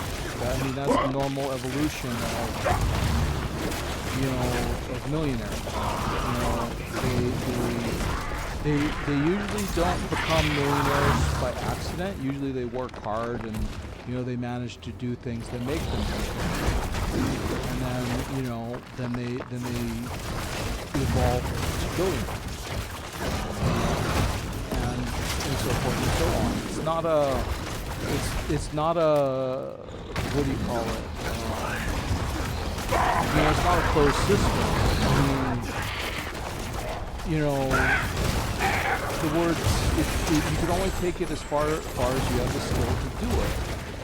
And the only thing I can think of is that the people who are so jealous of the billionaires must be those people who didn't earn becoming millionaires. They became millionaires, you know, through charity or some way in which was not their doing. You know, they basically didn't deserve the million. And the reason why they're crying so much is because one or two things. Either they're crying that, well, why don't I got the same sources that you got? Or they're crying for the fact that basically they don't realize that the person who is the billionaire usually worked hard from being a millionaire to becoming a billionaire. And, you know, he didn't sit there whining like a bitch, you know, about why aren't I a billionaire and I only have millions. You know, because, you know, like I said, you don't hear too many billionaires whining like bitches. You hear millionaires whining like bitches, but you don't hear too many billionaires whining.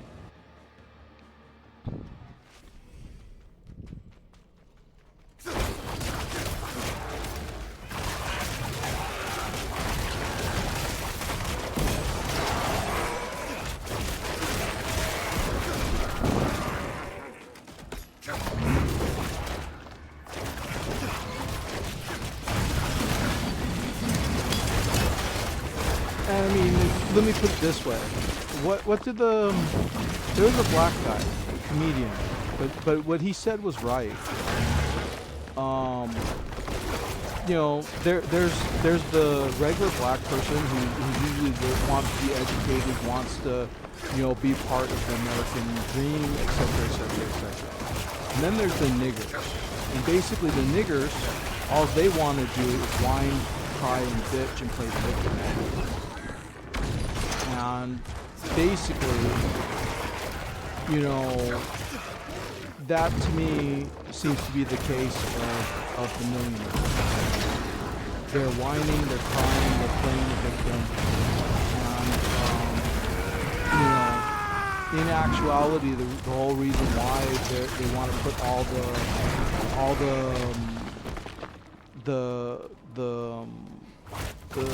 cost, etc., on the billionaires is because they're just whining bitches, but they don't want to give up their pennies, you know, or do the right thing, because it makes it harder for them to become the next billionaires.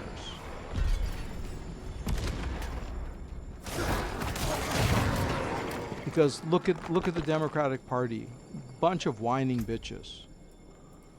But all of them have the potential to give free medical, free dental, free kids lunches. All of them have the ability. All their states make the money to do that. But how many are willing to actually go the extra mile and do it? None of them. Because it will take away from them stealing the money and putting it in their back pocket. And that is the reason why you will never see it happen. You'll always see them cry in Congress. You always see them cry on the internet. Why do these billionaires get all these breaks and blah blah blah? And you know, they're not putting out to feed the poor and this and that. Because why would a billionaire want to put out his money to feed the poor when all that's going to happen is that the Democrats are going to sit there and go, oh, look at all this money. Oh, let's put it in our back pocket. Why should we give it to the poor? We deserve it more than they do. And that's exactly what's going to happen. Then all that would be happening is that basically the millionaires would be stealing from the billionaires.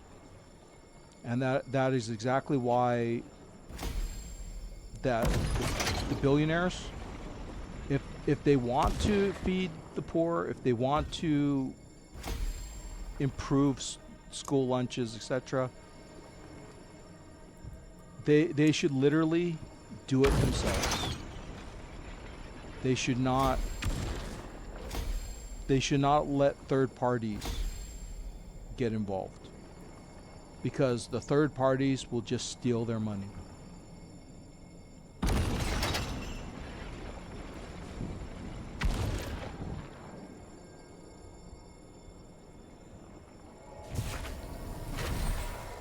So now the war plans want me to kill Zur?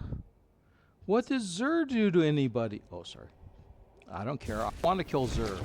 Let me be the one. I will do it. I am special.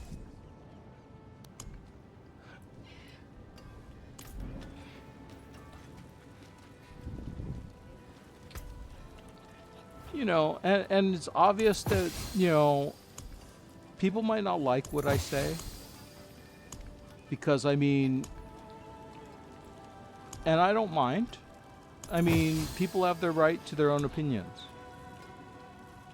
This is something that I think that a lot of Islamic Muslims don't understand. That basically, why come to a country which does not believe in their rules about pork or dogs or whatever, and then they come by and they insist you can't have a dog. Why can't I have a dog when it's you in your religion can't have a dog? Why is it that I have to give up bacon or pork products in general when it's your religion that says no to pork? If you believe it, I'm not going to stop you from believing it, because I myself am accepting of that you believe something different. But I do not have to change my ways and my beliefs and my habits just because you believe something different. And that's the problem. Too many people are giving in to these mother, and they shouldn't. You guys are in my country. You fled to my land. My rules, motherfucker. To the ancient isles.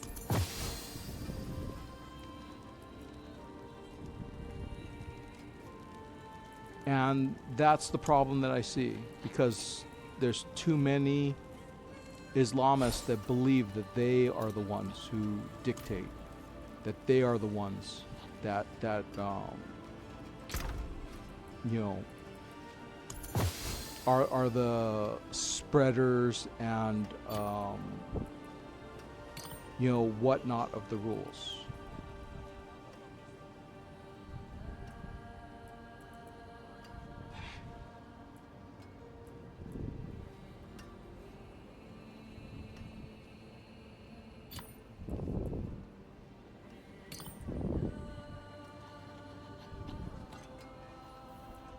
You know, they basically think that they're the ones who decide, and that is wrong.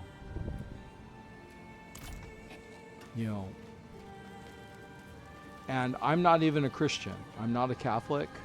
I am, and even though I am, you probably would describe me more as atheist, even though I'm not. But the point being is that they don't even like atheists. I'm still on the chopping block because I decided that I don't want to believe in anything unless I get some proof, unless I see something real. And because of that, they don't like me either.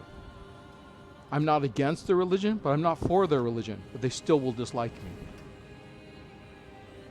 So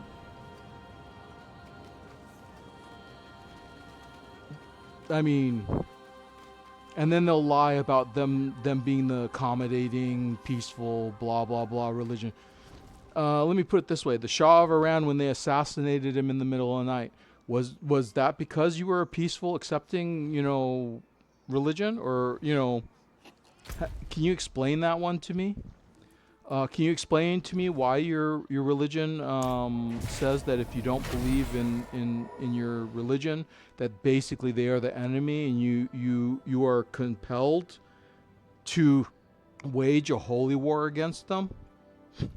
You know, you're the peaceful religion, right? You're the accepting and loving religion. I don't see anything accepting or loving in those. You know, I guess in your third world group, I guess accepting and loving has whatever definition you want.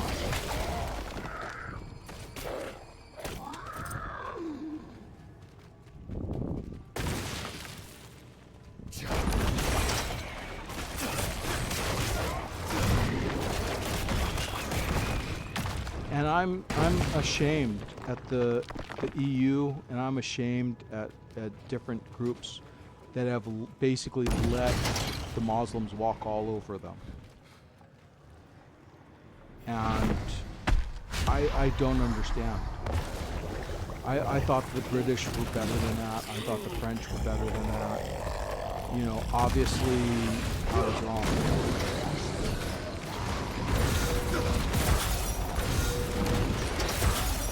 You know, I thought the Germans were better, the Australians were better. I thought that they were smart, that they all were capable and blah, blah, blah. You know, but like I said, they pretty much proved me wrong. You know, so I mean, I had a lot of faith in them. I had a lot of trust, and you know, they've showed me what you know, maybe I shouldn't have been that faithful. Maybe I shouldn't have been that trusting.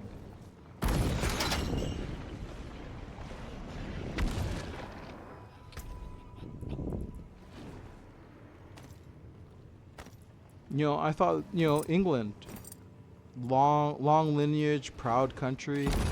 They would have stood up to them, and they would have, you know, everything would have been fine. But no, they collapsed. They folded like how would you say this?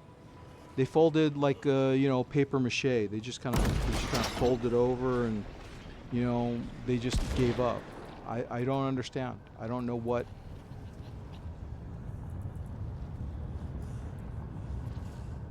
I don't understand what the, you know,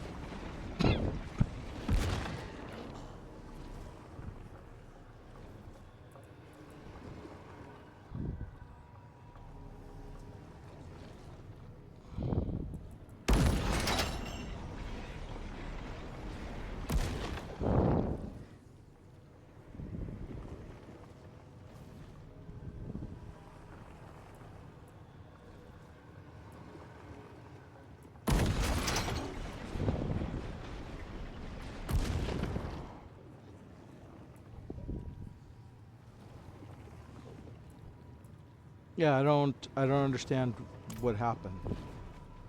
You know, France, like I said, France, Germany, Brussels, the whole 9 yards. I don't know what. I can't.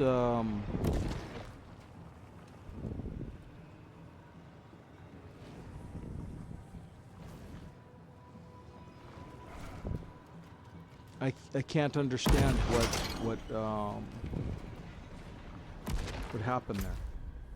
I just.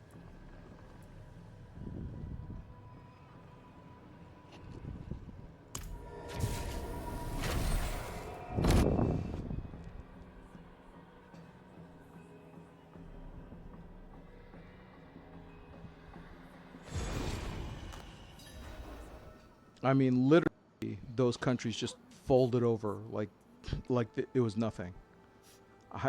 Like I said, I just don't understand.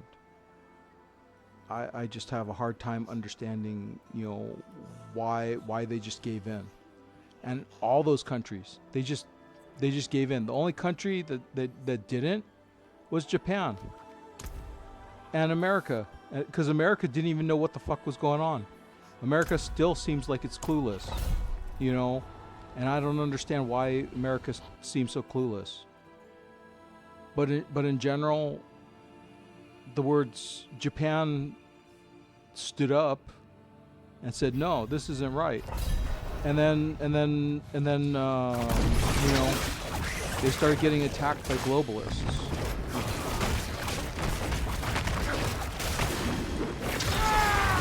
They started getting PR, you know, social media stuff saying that, oh no, wouldn't it be great to basically fuck a Japanese woman? You know, because then you know, because they're so nice, you know, they're so easy.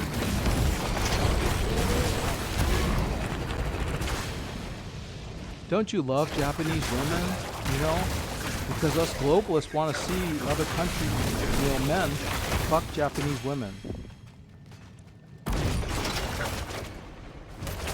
We want to see them taken over. We want to see Japan cease to be. Because they stood up to it. And because they stood up to globalists, they're burning down their temple. Because they couldn't get their way with immigration. Because the Japanese got wise to immigration. So globalists are starting to say, oh, Japanese stuff isn't really Japanese. It's stolen from these other cultures.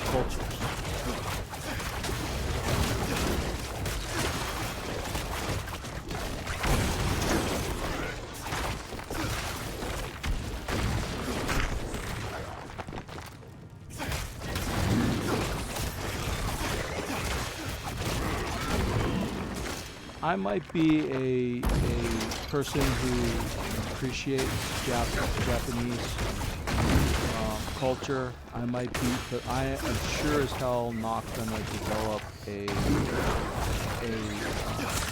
retarded mentality that thinks that Japanese women are easy. That, you know, basically, you know, it's my duty to seduce and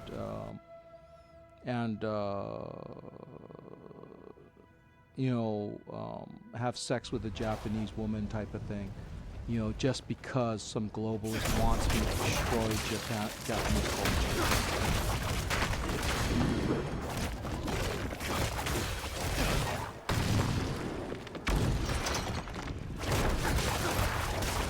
Or Korean culture for that matter, because they're attacking Korea too.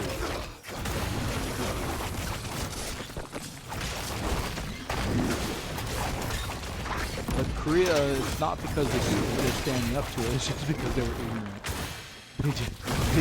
They didn't know what was going on, and they just happened to do some things that made the globalists worry.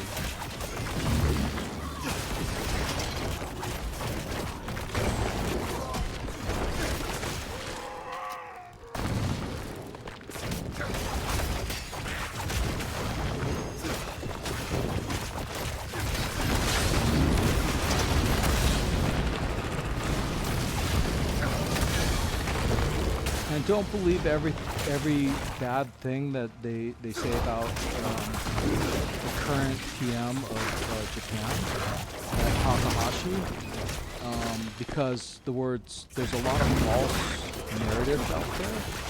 Because some say that she's betrayed Japan and she's bringing in immigrants. Others say that she's stopping immigrants from coming to Japan. So I mean,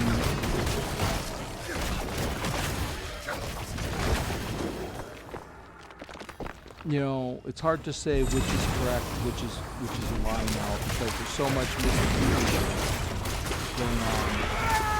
All I know is what her original stance was, and her original stance was that basically, if you want to come from Japan and immigrate here, you gotta want to be Japanese. You can't sit there and say, oh no, we're gonna be Islamic, we're gonna be this and that country first. You're gonna have to be, you know, you're gonna have to learn our language, you're gonna have to learn our customs, and you're gonna have to obey them. And that is the right way to go. America should follow that same example. You know, if you're here in America and you're migrating here, you should want to be American. If you don't want to be American, you're just here for the free lunch, get the hell out. Because you're making it worse for all the real migrants, for all the people who want to be here, the people who appreciate America. Why would we want your trash in America? I mean, we could have people who appreciate America. And people might say that, oh no, but there isn't that. There, you know, that number is very small. So it's small. I don't care about the amount. I only care about they want to be Americans, because I want Americans in America. I don't care what nationality they started as. I only care about them wanting to end, you know, by being Americans. I don't care if they were Japanese. I don't care if they were Indians. I don't care if they were Vietnamese. I don't care if they were Korean. All I care about is that basically I want them to be proud to be American. I want them to be happy that they're here and appreciate it. I don't want them, you know, being these half-hating motherfuckers who basically are only here for the free meal, who love their own country more because they were programmed to love their own country more. You know.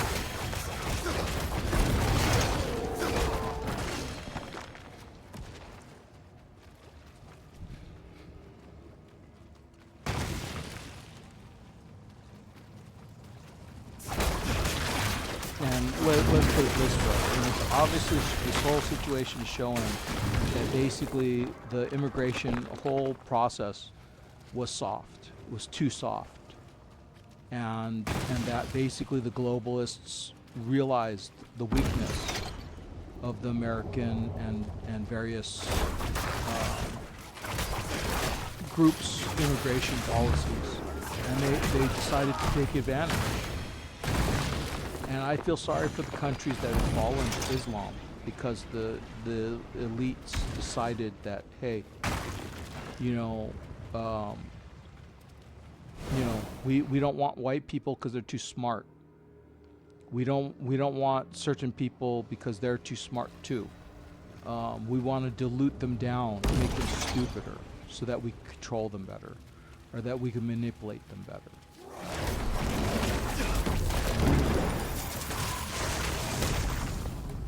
And then they sit there and they lie to have a new golden age. For who? For themselves? It's not a golden age for the world. I mean, basically they're fucking the world, you know. So I don't understand, you know, who's this golden age for? Because the only people who may come out of it okay is them. Because they're going to hide on their islands. They're going to hide in their bomb shelters. They're going to hide in their, you know, they're going to separate themselves from the populace so that they'll be safe. But the thing is that the truth will be is that everybody else will be fucked. One way or another, and not a good way.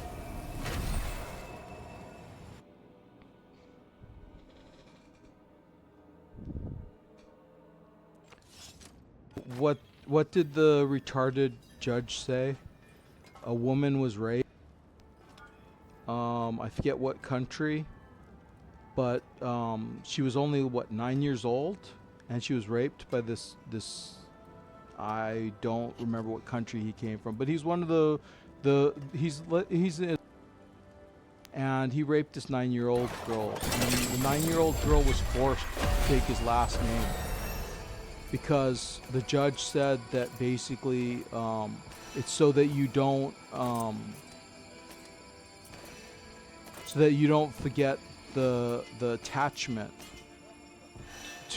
to this guy who raped you. And I'm like, why the hell would you make this poor girl who suffered being raped have to remember by taking the last name of this guy? That made no sense. This judge obviously needs to be taken out and beaten He obviously is not a person who gives a shit about people. And definitely not the people of his Fair own enough. country. Because basically he's showing that he's okay. He's okay with it. Oh, a girl in my country got raped by this Islamist. Globalists want that shit, so I'll back it up. You know, it's okay. I'll make it okay. You know, and you know, I'll make the saddest moment of this girl's life even worse. I'll make her not only a victim, but I'll make her a super victim. You know, that she'll remember being a victim for the rest of her life.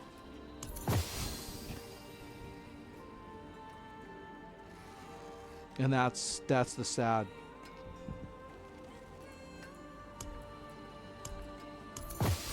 That's the sad state of affairs.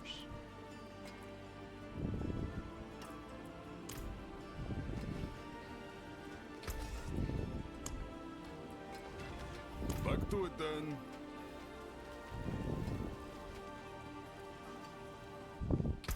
Okay, so I gotta go one more round. Oh my god. War plans are so tedious, and I don't know. They need to fix this.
Huh?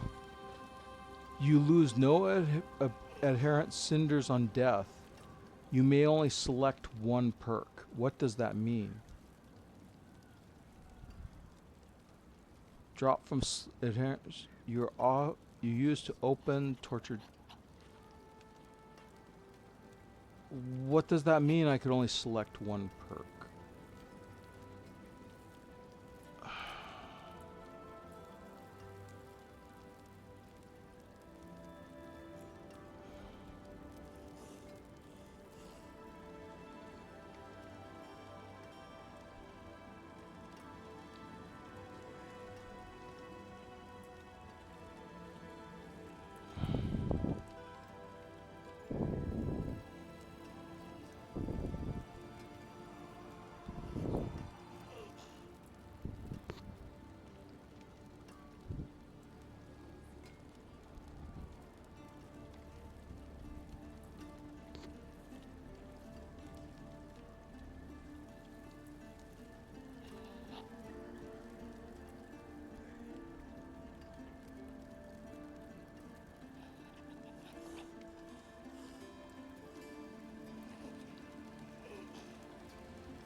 Bloodseekers drop ancestral items when slain. That could be a plus. We'll drop layer keys. Chaos Rifts, and there's a chance that another will. That's not great.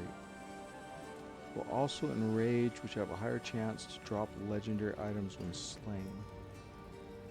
Also drop match the category of last open tortured gifts.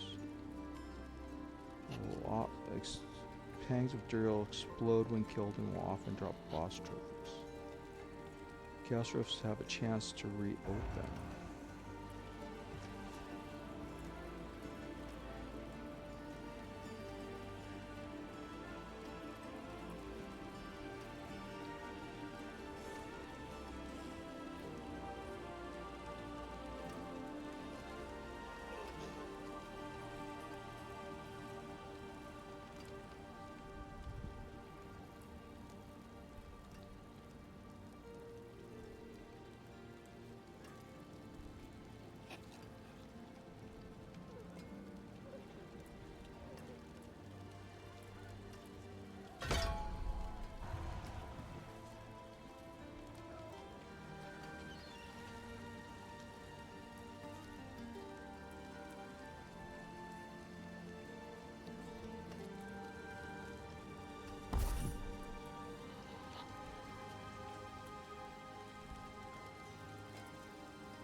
Okay, so I'm good there, and I'll get there. And then I'll get the... I don't lose adherent cinders on death. Okay, so what's this? Opening a horde chest, there's a low chance that a portal will open that'll take you to the Nemesis lair, where you will fight 2 initial lair bosses at the same time. Slaying both will use... Nemesis from Belial's throne room? You cannot enter a Nemesis lair from... Huh? Lair bosses have +1 monster power, have a higher chance to drop specific runes. You slay +1 horde chest when you slay a lair boss. Summon a blood maiden in a Helltide. There's a chance that Duriel can be summoned instead. Killing Duriel in a Helltide usually drops unique items from a horde. All equipment that would drop from a horde chest are converted to gold except for unique.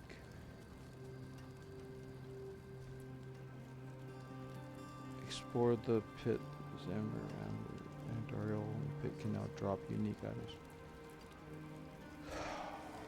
Why are these so lame? Killing lair bosses in Helltides while emerging from Evian many lair. Vashon and his minions can now appear in a chaos wave within the infernal hordes. After killing Vashon and the infernal hordes, the spoils of greater equipment may drop unique items available from his horde. Appear in a chaos wave within the infernal hordes. After killing Vashon and the infernal hordes, spoils of greater equipment may drop unique items available from his horde chest. Has one after defeating Falconster, spoils of greater equipment may drop unique items associated with Bartok. But it can be used for any class. Belial can now ambush you after completing Infernal Hordes. While fighting a boss in Nightmare Dungeon, an Amalgam of Rage has a chance to appear and attack you. Killing the Amalgam of Rage in Nightmare will drop unique items associated with Astra.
I don't know.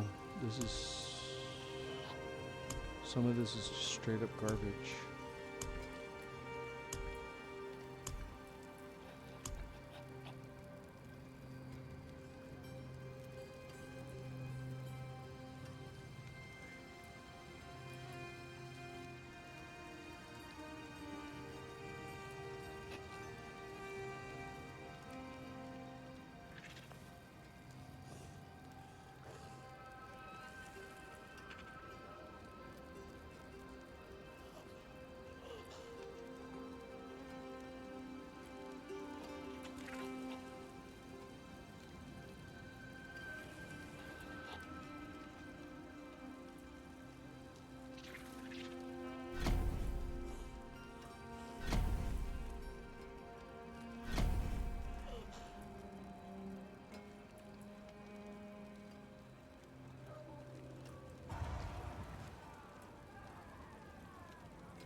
What's salvage? I don't understand.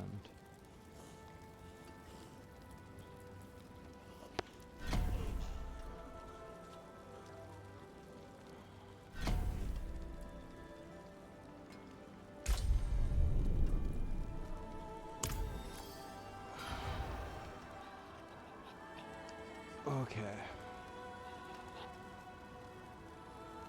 One more time to finish this off. It's a pain in the...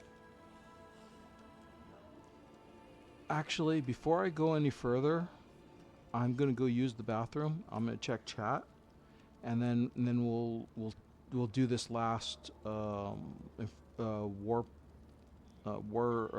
plans, and then we'll get our seasonal reward for it, and then we'll go from there. So hang on, hold tight, be right back.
friends you'll not find.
Okay, let me check chat.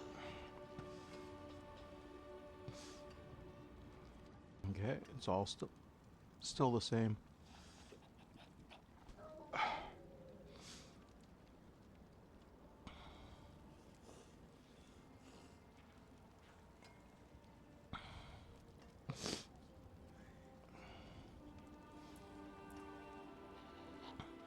Oh, well, boss coming in 54 minutes.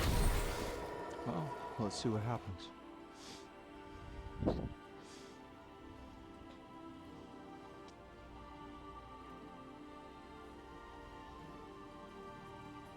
Let's kill some time, and then we'll maybe go up against a world boss and see what the world boss gives us.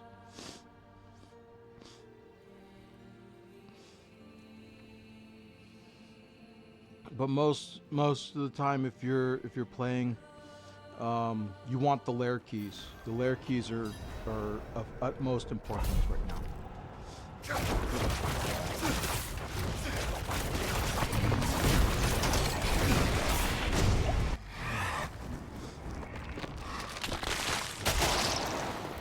Oh, cool. Get the burning rain right off the bat.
How many people still freeze your chocolate milk summer to kind of create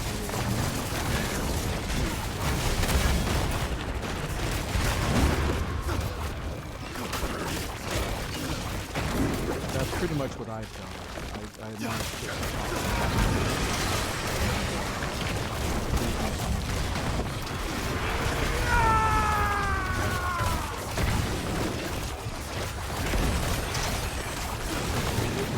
still like 80-something degrees,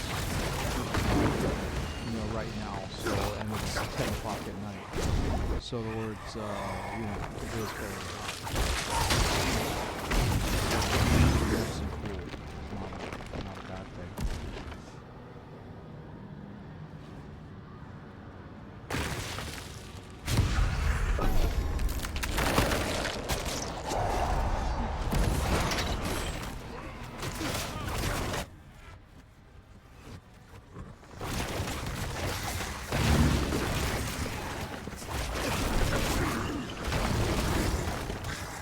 I've recently been contacted by I don't know if you call it, but by a person who puts posts up and has quite a big following. Apparently she likes my views and would like to talk to me. She wants me to contact me.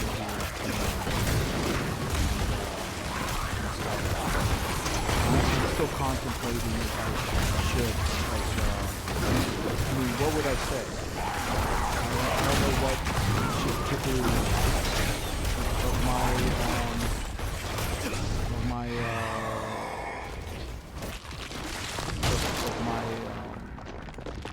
you know, posts and stuff on X?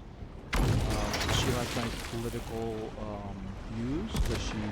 Does she like my regular views? I mean, I don't know why she you know,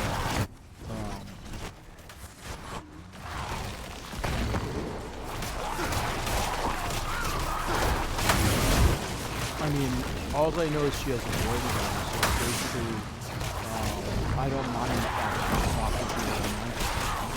I don't mind being with friends, you know. That's not a...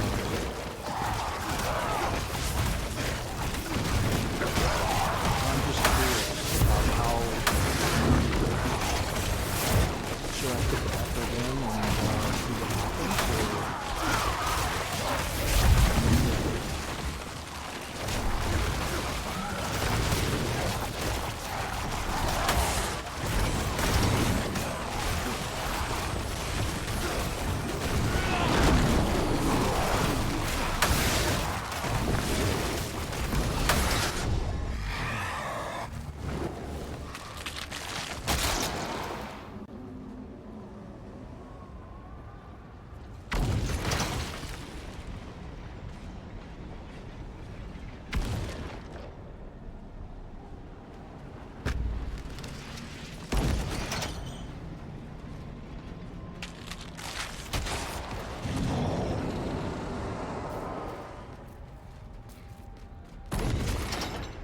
Yeah, I chose.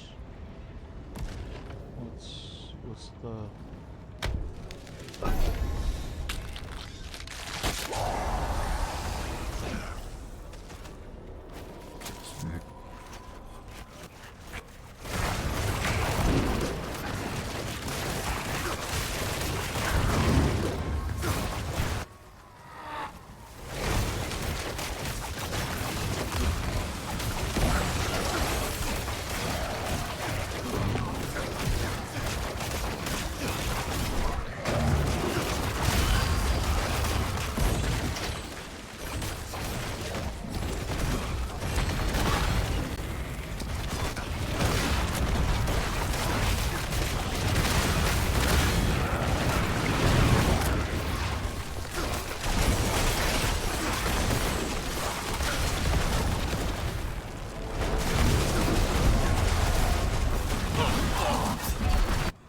What was that?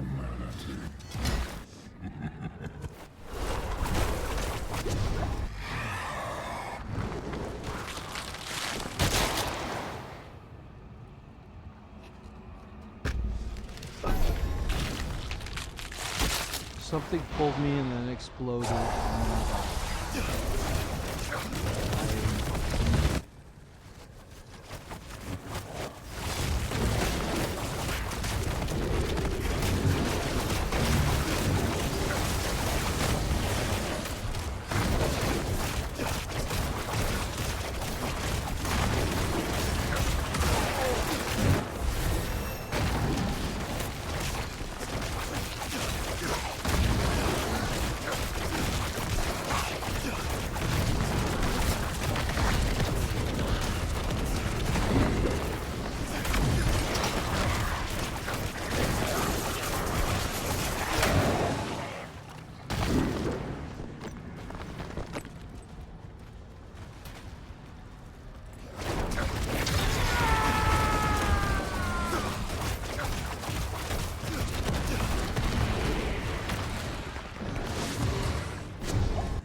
That is a scary craftsmanship.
Why is my toughness lower, but my armor rating is higher?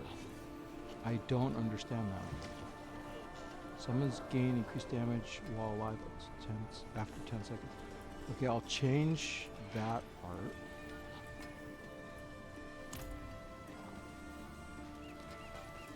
Mainlander, what do you seek?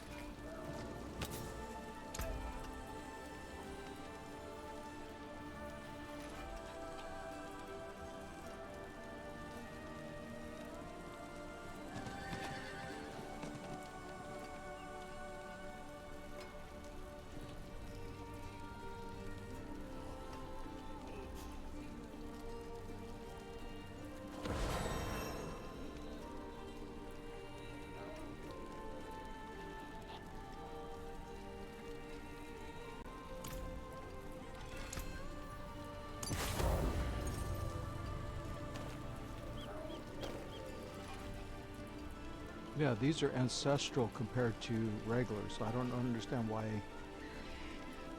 item power 900 and this is 801. It doesn't add up.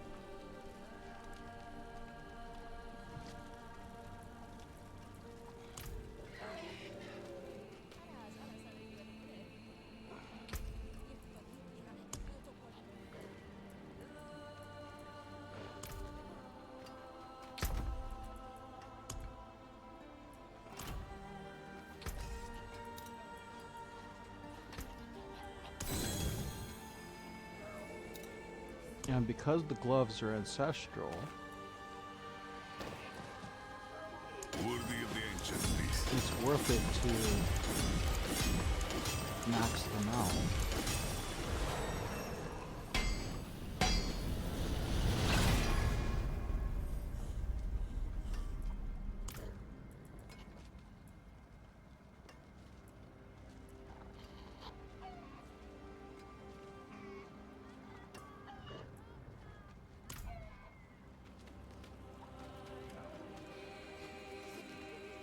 Although the +1 to core abilities, I would have liked to have, you know, been a little higher. Scotty still never rusts. I suppose I can do something with it.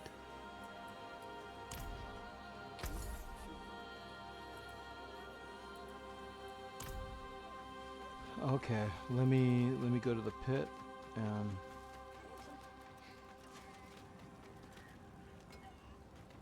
progress the war plans.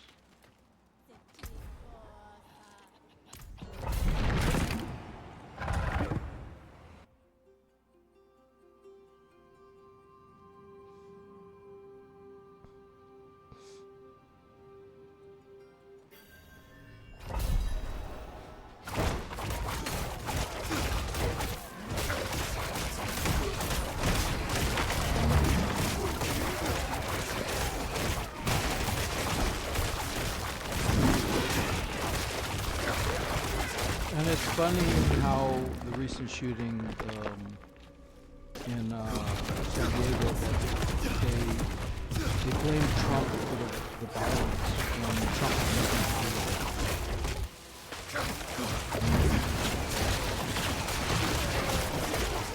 He never mentioned once anything about I mean, he has talked about Somalians, and that's because Somalians are active problem in Minnesota. But he's never talked about Muslims in Cambodia. I mean, his cabinet was concerned, but having concerns in citing violence, it's two different things. Not only that, but the funny thing is that because it has been revealed that the individuals involved were transgender, the media started stop focusing on who the shooters were. And, basically the shooters had a reason for why they did what they did. Because they found a videotape quote what was going on in their heads before shooting. And so far as I know, that has been revealed to. I wanted to hear what it said and what was on that tape, but it was wrong. So either X censored it because of violent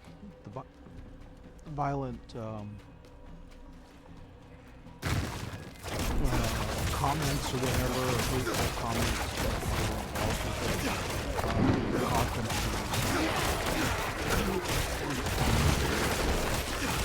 But I am 100% not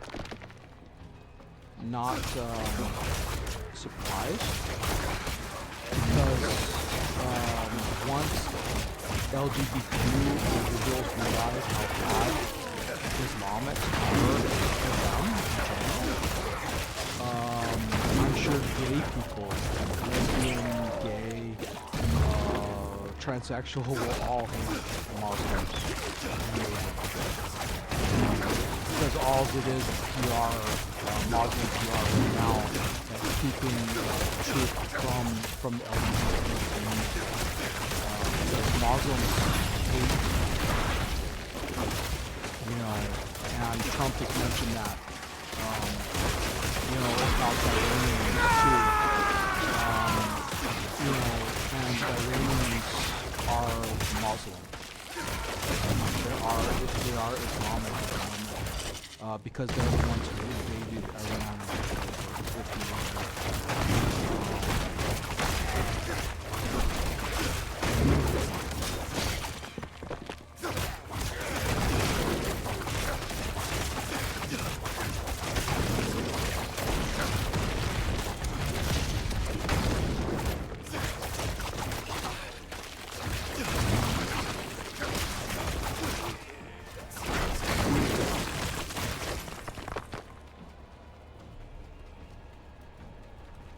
And yet again, if you're talking about a religion or love and respect and all that stuff, you go to Iran when the war is all over, and you can see what happens to gays and stuff like that. Even actually, technically in Palestine, if they weren't jonesing for good PR, they'll show you what Islamists do.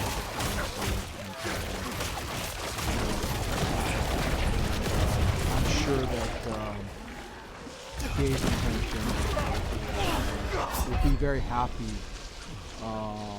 to see the truth.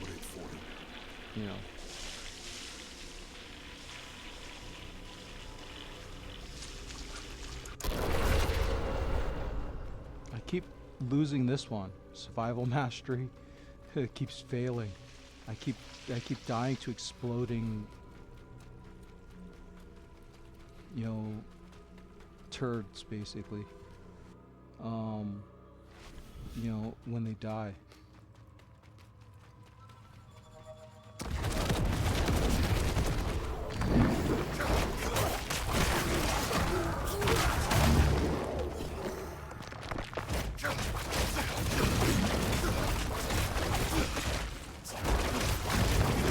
do you think that people hate Israel so much right now?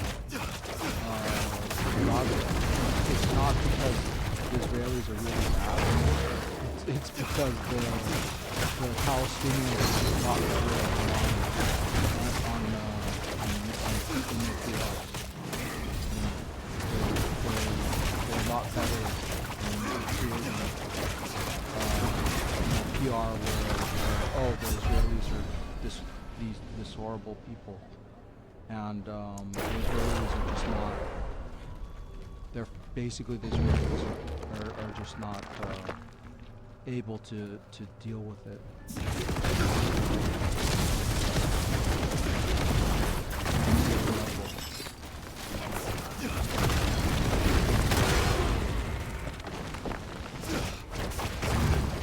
It's like they said they had a thing where they were talking about, there was this one video that people see all the time, and they're saying that basically, this kid who's dead in the video, and has been dead in three different PR things, and that basically was in different backgrounds. But the thing is that basically it's the same thing. It's just that the people of Palestine know their PR, know how to they know how to melt a party.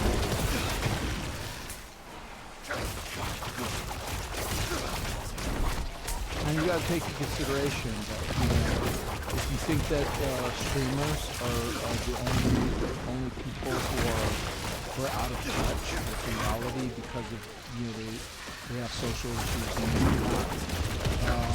You got to take into consideration that the people that these young socialites that are back in Gaza and stuff, they're about the same part of it, or social handicap. So basically, it's not too hard. It's not too hard for them to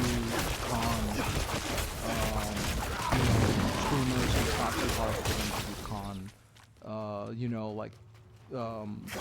celebrities, because they're usually the same mental you think that a person as old as Ruffalo would know the difference between how bad Muslims are, etc., and what's going on in Gaza. But obviously, he doesn't know. That's why he's back in Palestine, or he's a tool of the people. And that either way, it's a bad thing.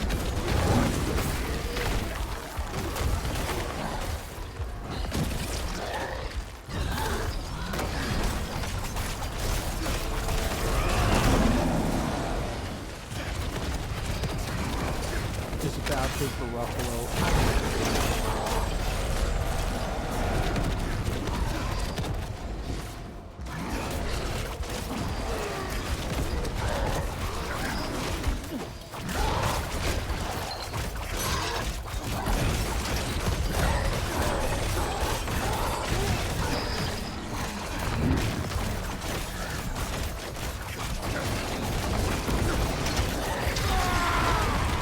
So basically it makes Ruffalo look stupid.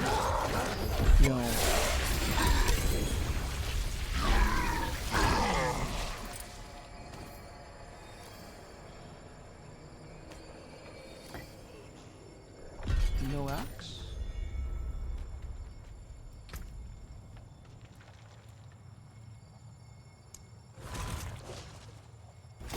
The only person who's actually using his millions to help people is Robert Downey Jr. of the whole group. So don't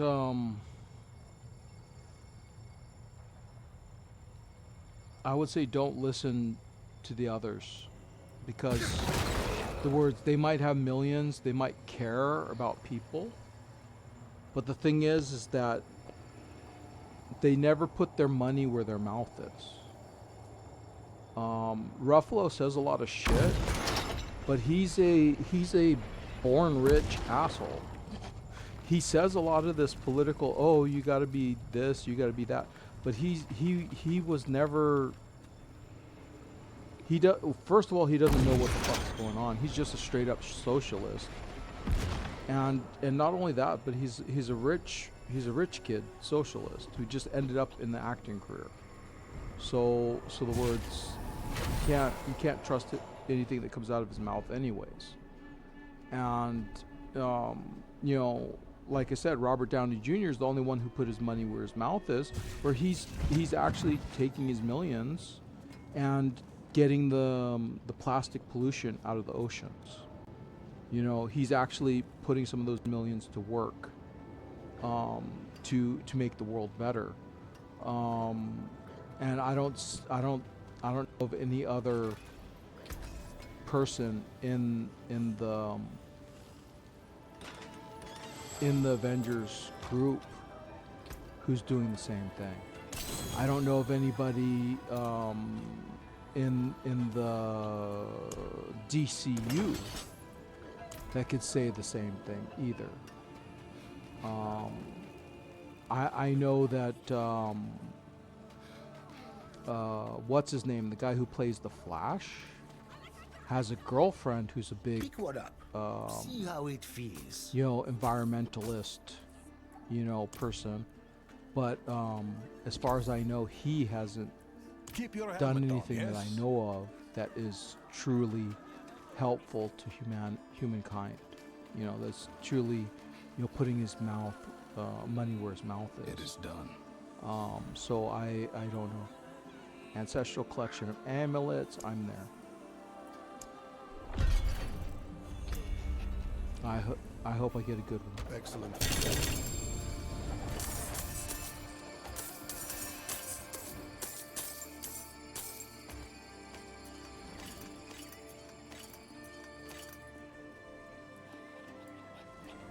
Ancestral unique amulets, helmet stone, regeneration physical damage multiplier, commands Warlock, and ritual fragments.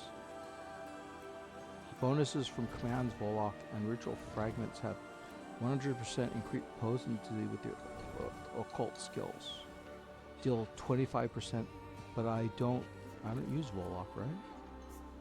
Mine is Lalish. So that didn't help me, but at least it's something different.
Fair enough.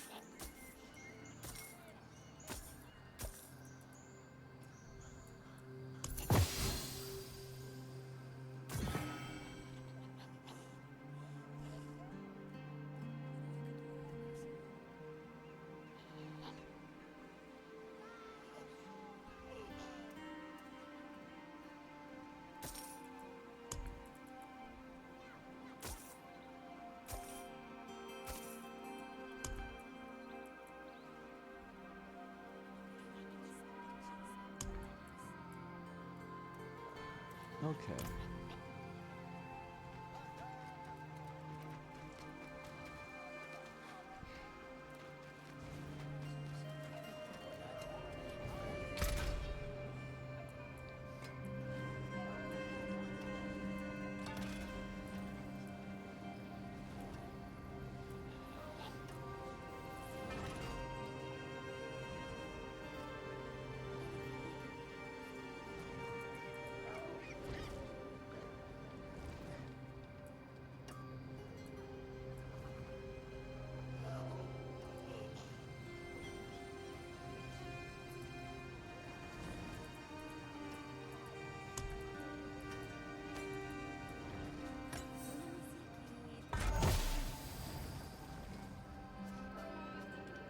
No, that's useless. And what about that? Sire of Sin. Explosive death variant. Okay.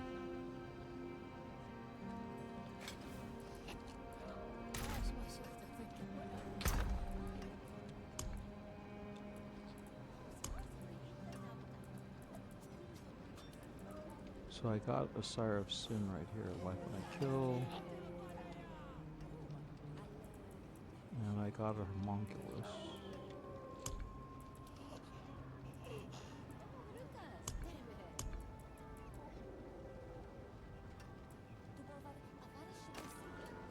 Well, let's take the 3 Homunculuses and see what happens.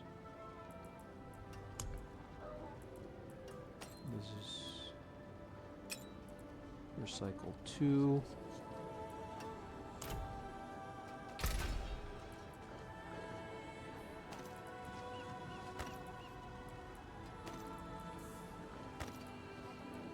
See if we get a better one.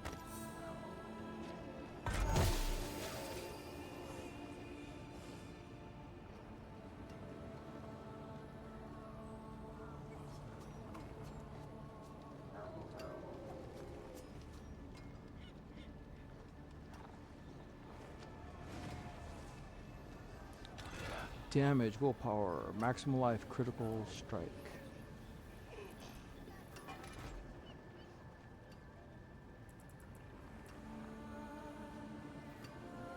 Laser demon. Oh, that's Archfiend.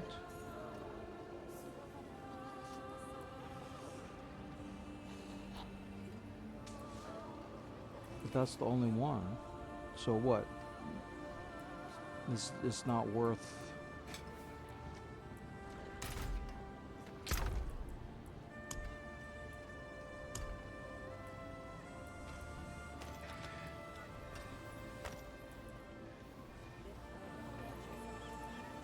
Yeah, because the one Archfiend is not.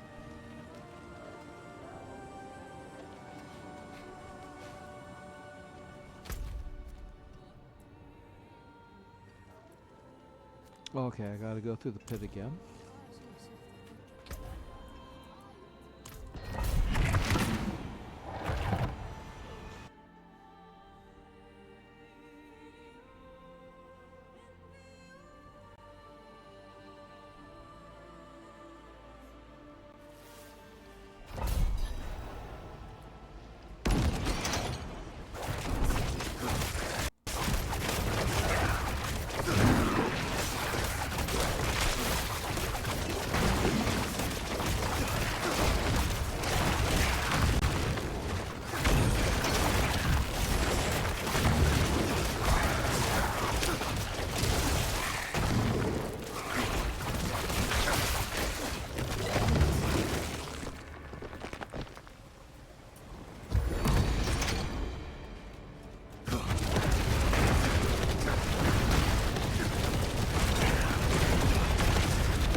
trying to get out of there, I've lost but too many comrades.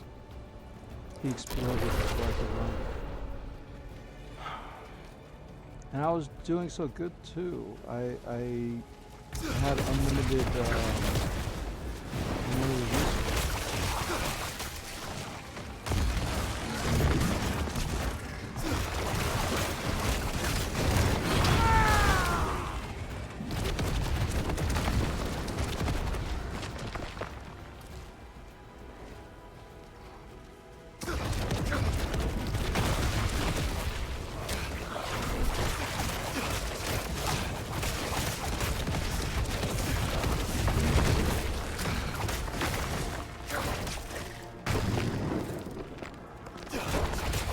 Yeah, I watched 28 years later, and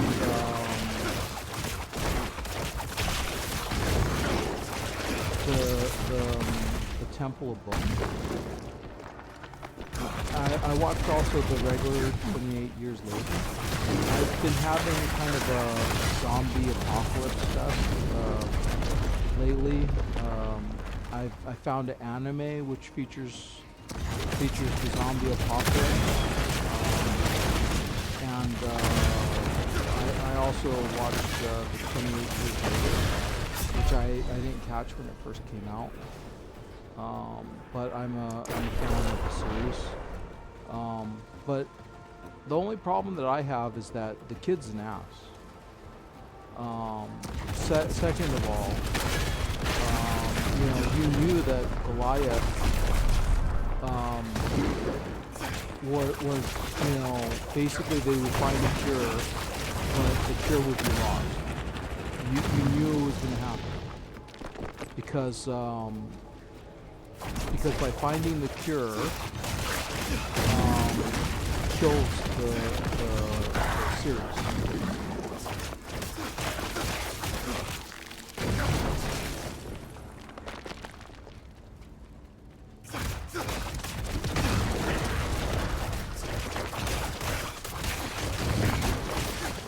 And in technicality, it would only help people like Goliath anyway, because people like Goliath,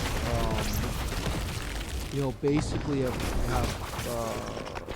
retained. They were tough enough to keep some of their healthy human biology, where some of the other zombies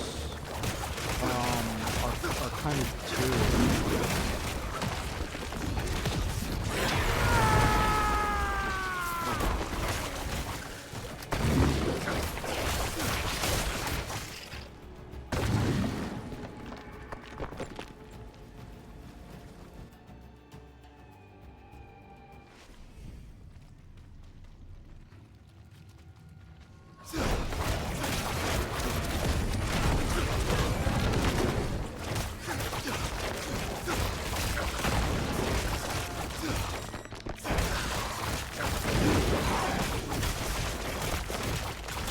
I was kind of having higher hopes for that worshiping group.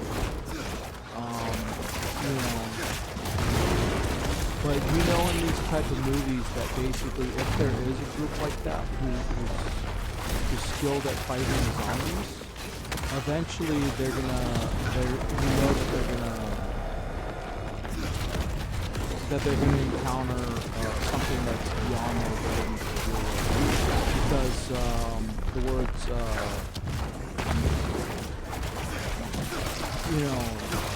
it'd be hard to keep the moving going knowing that there's a bunch of zombies out there.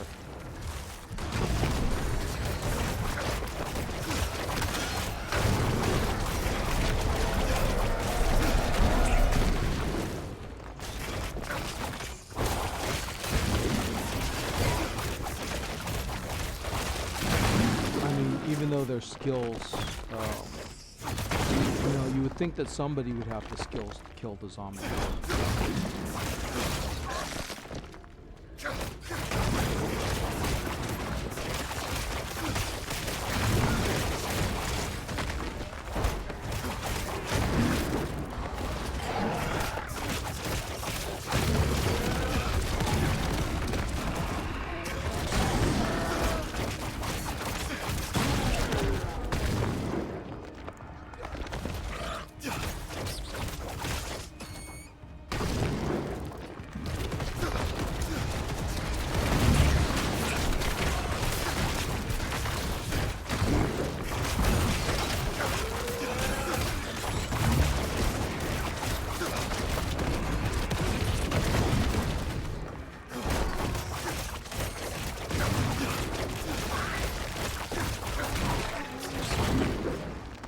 then there's the question is that you know,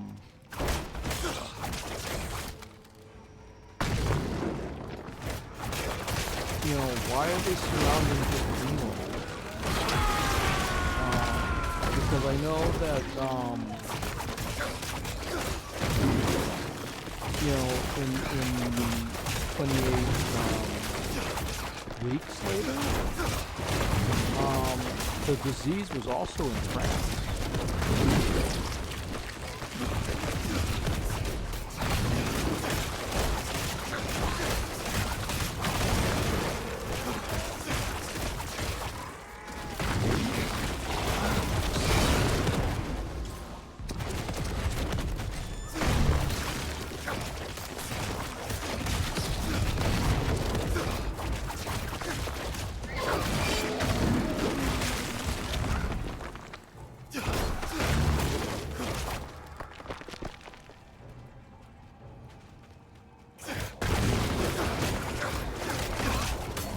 But I think that in the first one, that basically it was a British. That basically the disease was released in England. So in that respect, because since England is technically ground zero.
I need to find something that unlocks all six. I haven't found something like that yet. It's probably going to be a unique.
funny because you find out that the baby mama of Elon Musk, who was a content creator, and what do you call it?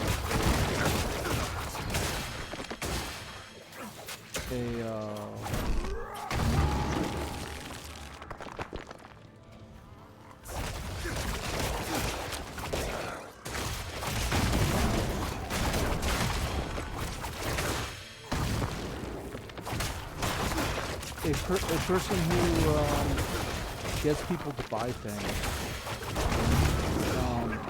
Basically, she's saying that Elon Musk used Israeli technology to buy the Trump's election. You know, use lasers and secret mind-controlling devices, and that basically, you know, that she has a kill switch, so that if anything should happen to her, that basically it'll set off something. And I'm like, you must be out of your mind. And you know, no wonder why he got custody of the kid and was begging for scraps. Because you're obviously a bad person in general.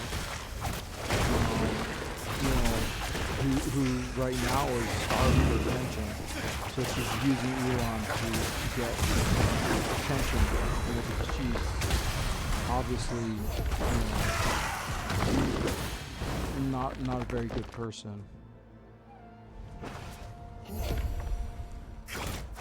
She obviously was attracted to, it's obviously just a money thing.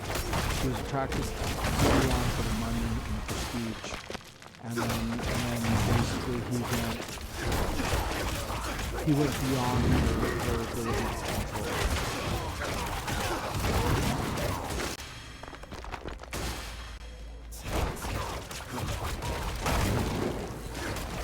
Where's the portal?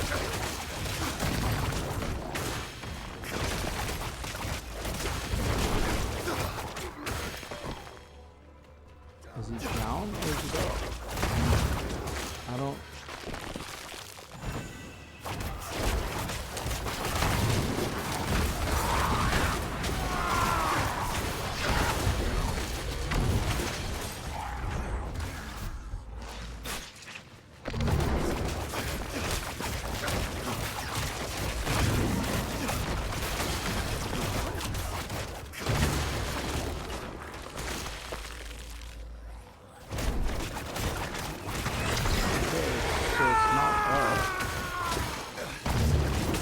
Where the hell is it?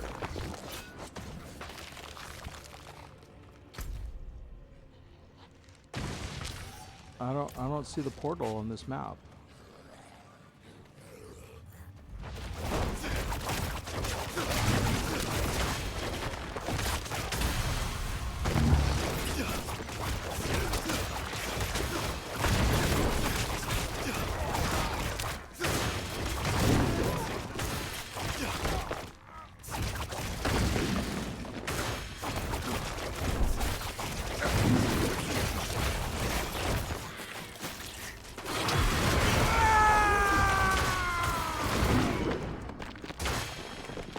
Oh, there it is.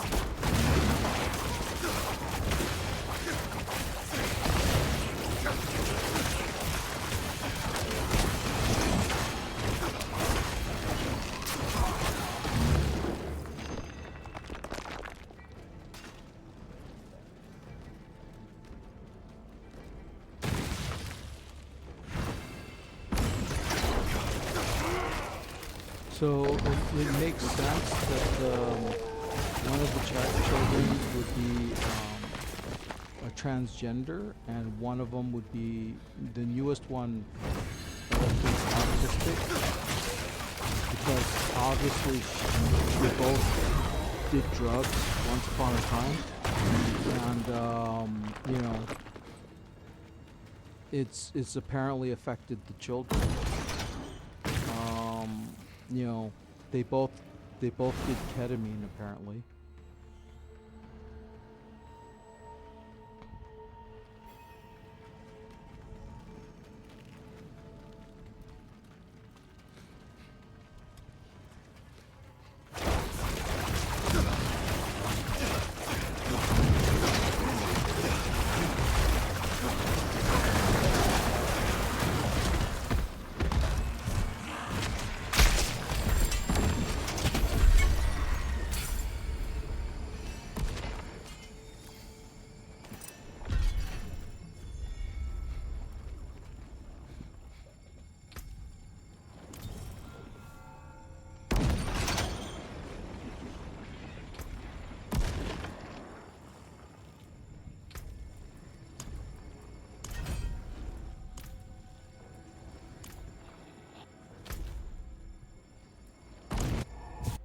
I am not familiar with what ketamine does, so I can't say. I know what a lot of different drugs do, but I just don't know what ketamine does. I know that the current drug of choice, which happens to be very problematic, is the one that China makes.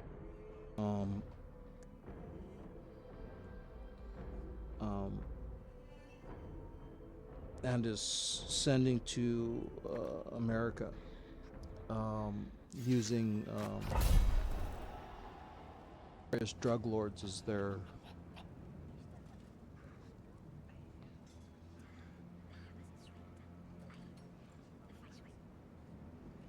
they were using Venezuela, they're probably using Mexico. I forget what the drug's name was, but it's the one that causes people to become like statues. Come in, I don't bite. Not like I used to anyway. It's apparently very addictive. I can clean this up in I'm no not time. I'm not 100% familiar with. Yeah, I need to find a. This is only 66 level. I need to replace that with something eventually.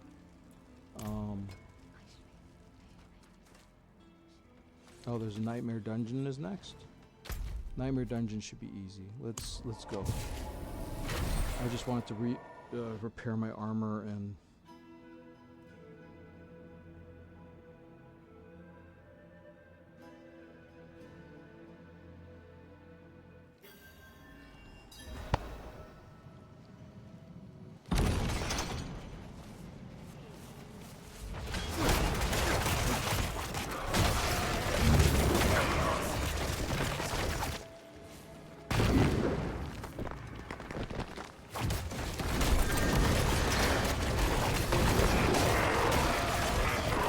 Yeah, basically.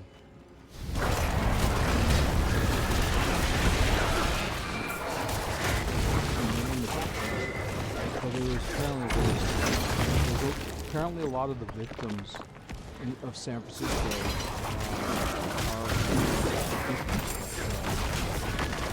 but I forget what the guy's name is.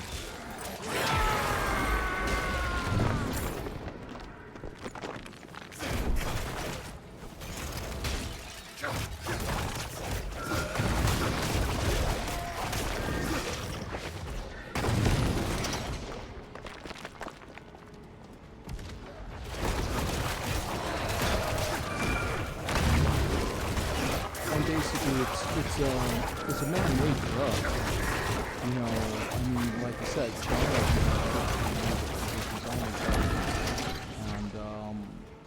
and people were crying that, oh yeah, they're sinking Venezuelan boats, they're so innocent, blah blah blah. People have a weird definition of things, and they're very ignorant. So,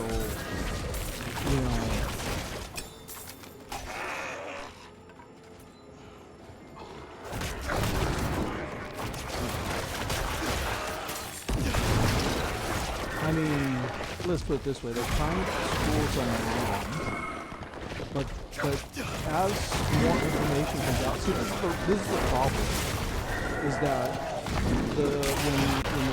when they did the assault on Iran, then they weren't being very transparent. They were just doing the job.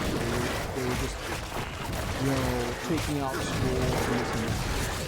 And they never said why. See, this is Trump's failing. Is that he had a chance to get America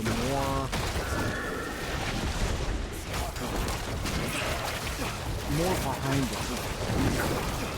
But instead of getting people behind him, he basically said, fuck America, let them get it. Because as more information comes out, you find out that the whole reason why they bombed those schools is literally that Iran placed their missile launchers right next to them.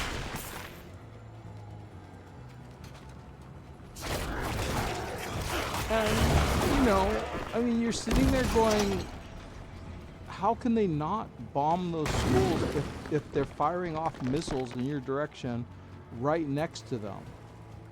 Because the Iranians don't care. They don't care about their children. They don't care about women.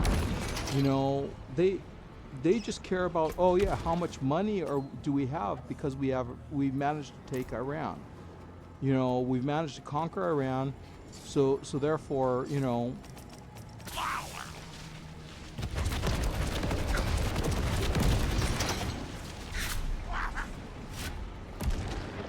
he was allowed to escape, mother bleeper.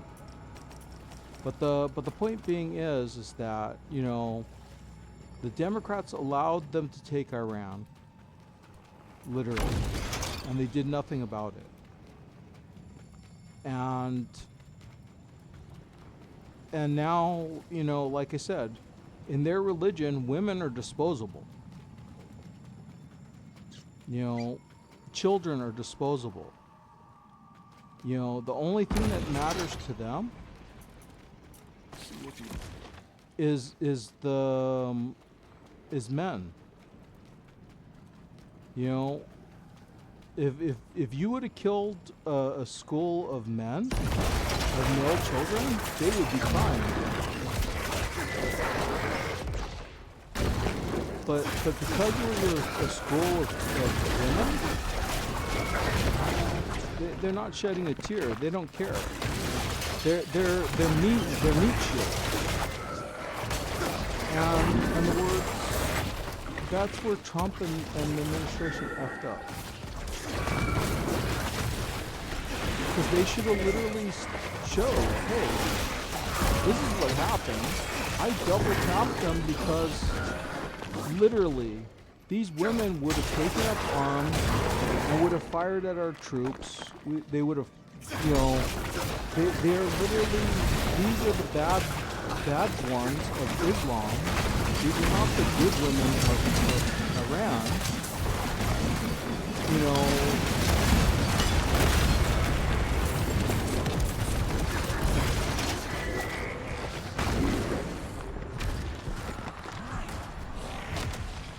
So therefore, us taking them out is actually a good thing. Because later on they showed you the volunteers that stepped up to defend their bridges and defend their places, and you see all the women that were left, that weren't necessary, and their children line up to stand off against the American forces, if they should invade. And basically my thing is, I would have taken them out. I would have had an Apache helicopter come in and wiped all those people. And I would have showed, hey, they gave a 12-year-old a AK-47 to fight our soldiers. And you think that we're going to hold back? That we're going to just sit there and be shot at by these 12-year-olds? Hell no.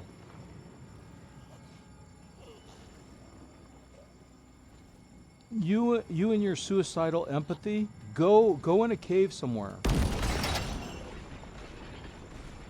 Just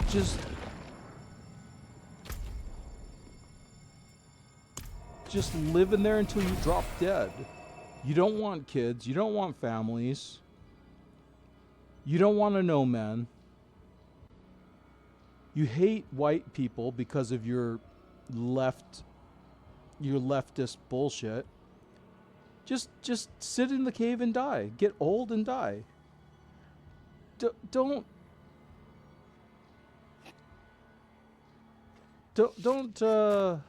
you know, start preach your bullshit, because you know that's all you have.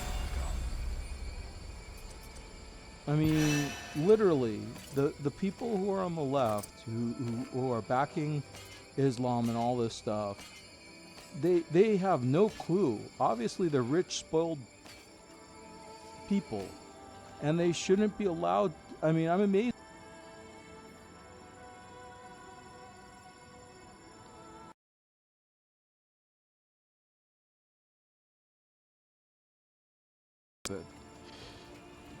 You know, I mean, it's not even, it doesn't take a person of nails of hell sting, 7 increase automatically strikes enemies when you attack and demon combat. 7 increased damage and automatically strikes out at enemies when you attack. Okay, so that's not terrible. Sigil of Subversion is useless. Reduce core cost. What does my helmet do? Wraith regeneration, shadow resistance, thorns.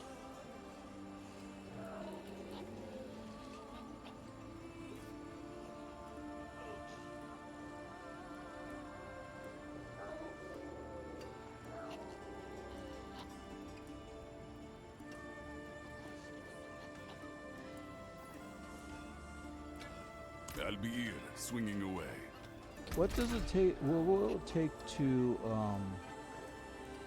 unique power reroll? Let's see if we can get something good out of this.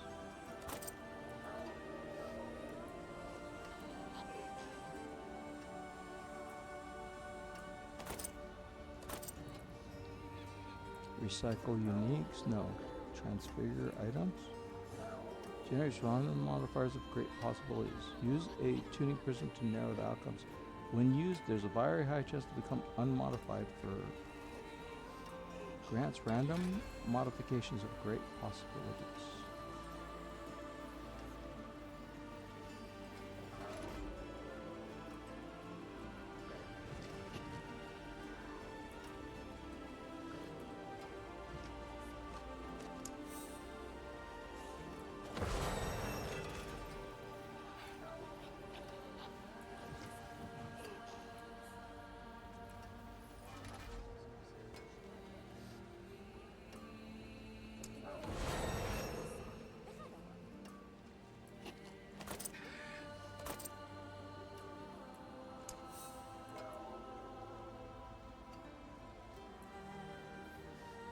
Random modifications of great possibility. Use it to the prism to narrow the outcome. The item has very high chance to become unmodifiable after transfiguration.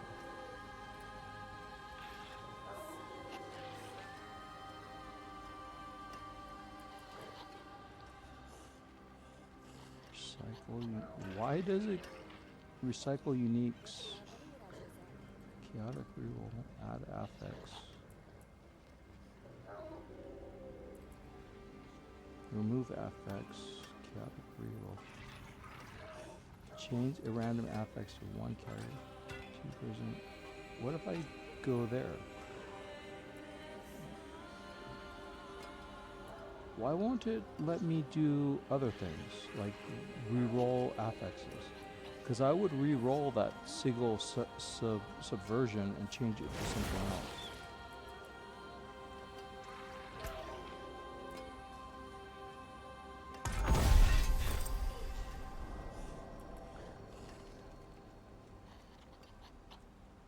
Critical strike chance. So it added a affix.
I'm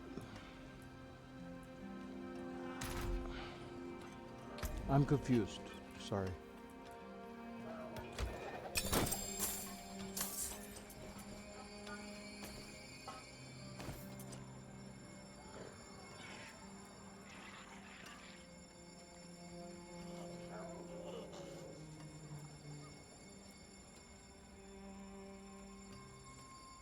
The problem in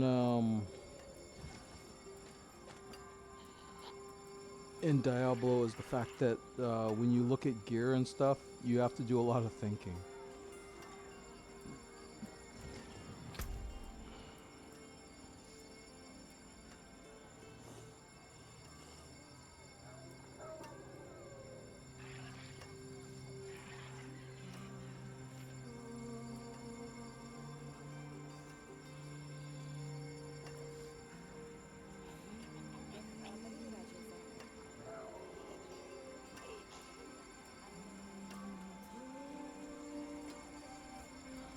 Welcome to my home away from home.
It can be invoked only once and provides an infernal offering that shares a category with your previous choice.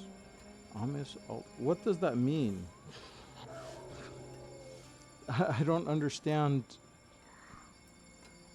I mean, it sounds cool. Dark Pact. When a current wave has reached 10 seconds remaining, Aether events will spawn all locations. When you enter Chaos Wave, gain 50 Ether and all enemies Infernal. More frequent, however, less Infernal offerings appear each wave. However, you suppress Chaos Waves from appearing. Additional Infernal offerings appear each wave. Bartok can have additional power and gain additional items when slain. Drop instead of gem fragments. Gem fragments instead of that. Defeating either console or Bartok reveals a horde of greater equipment.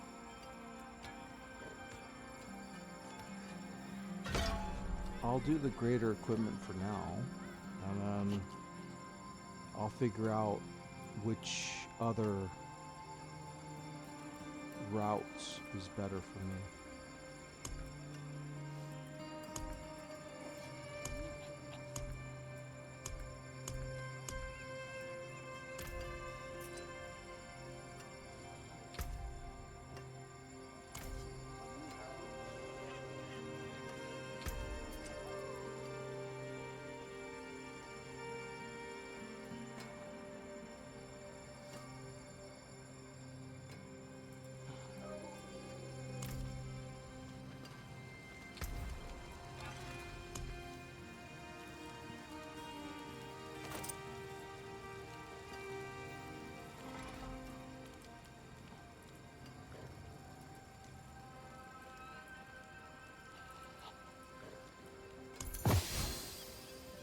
Holy smack.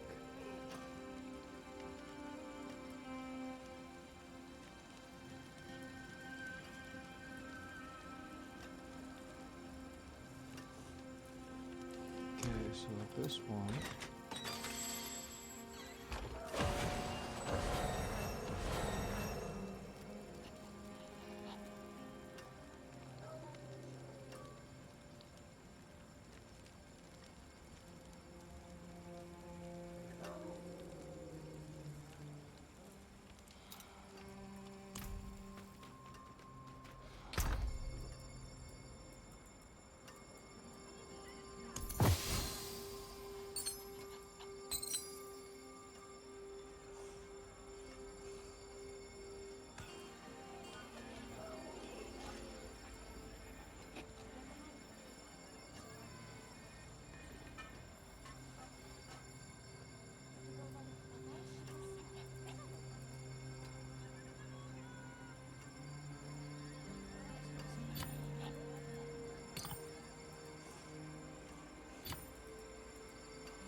Gain all soul shard demons and deal 200% increased damage for 10 seconds after casting a soul shard skill.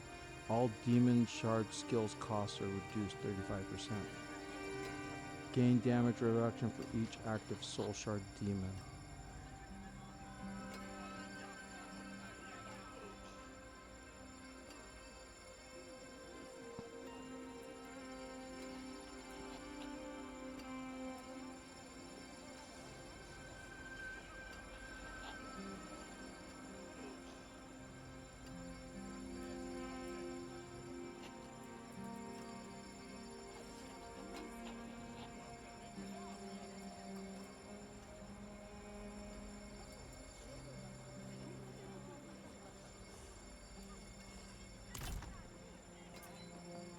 I don't know.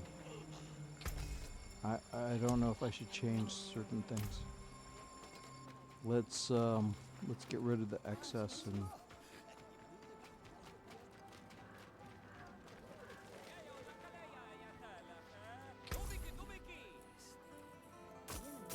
Fair enough.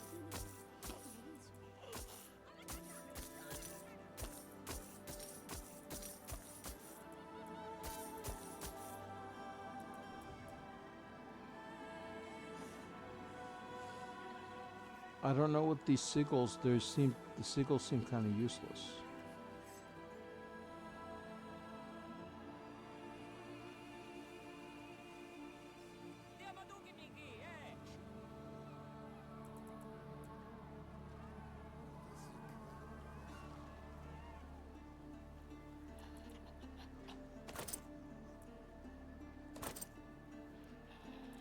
Okay, the helmet looks a little better. Let's Maybe let's I'll add a see you tempering. again.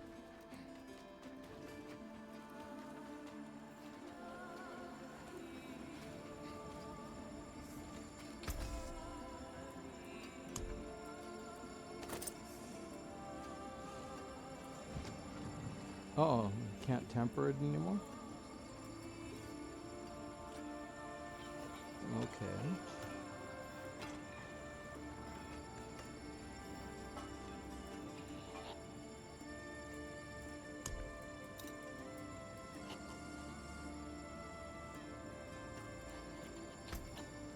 That's it for that piece.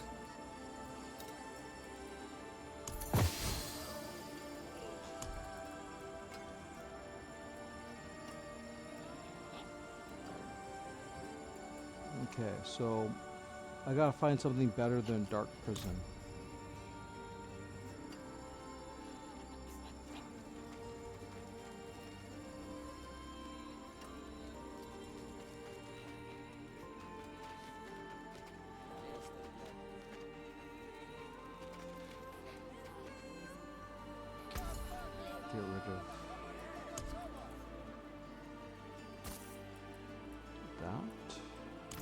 don't go getting into trouble.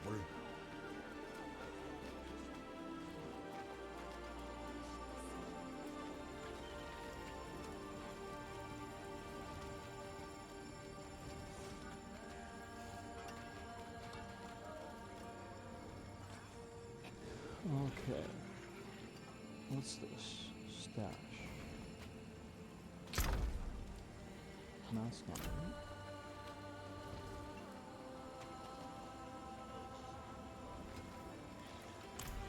No. Okay. I got my skill points.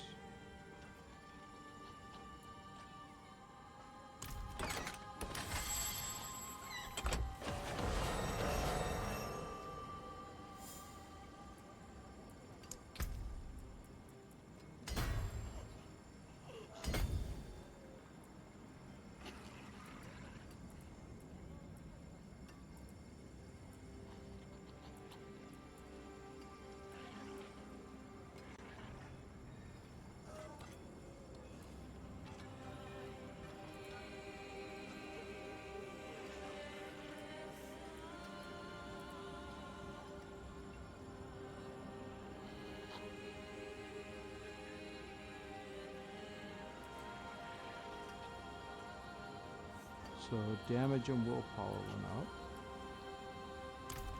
Okay, so my next is I gotta do more Infernal Hordes, and I gotta do more Hell Tides. Open Tortured Gifts and maximum threat level. I gotta do 10 times. Then there's Skovos. The gates to hell, the Infernal Hordes, is more of a priority because it gives me actually 1 skill point.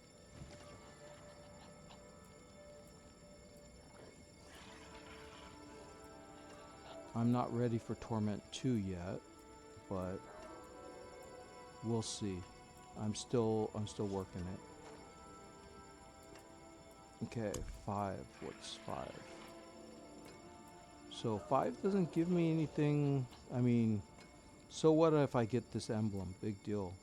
So what if I get a mystery arch type cachet?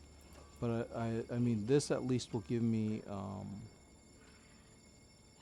4 Paragon points, and this will at least give me Artificial Tears 25 or higher to Torment 4. Improved Glyphs to 20. That's what I'm working on now. Let's see here. I don't have to I don't have to be a specific thing to complete this, so I'll get 2 points for that. Temper affixes to an ancestral legendary. I did that for 1. So I have 16 more to go. I gotta find more ancestral items before I could even accomplish this. I haven't been finding that many ancestrals. Jeweler, I'm done with that. Let's see here. Hell Tides thing. Undercity Torment 2, 3 or higher.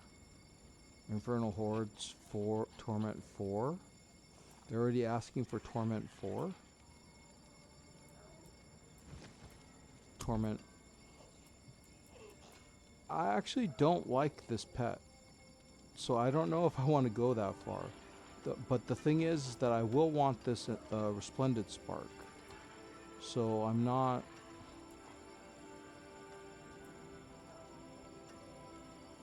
I mean, I will take this Resplendent Spark and I'll take the Paragon points. But I don't know if I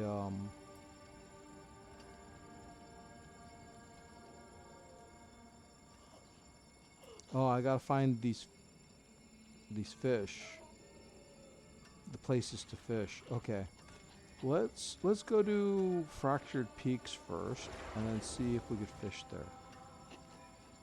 And then see if we can complete some of these.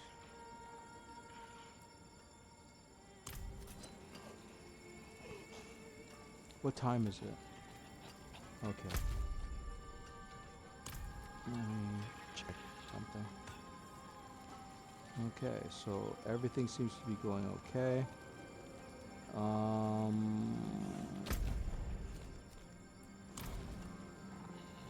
Let's see the map overall. Is there a fishing area nearby? Let's try going there.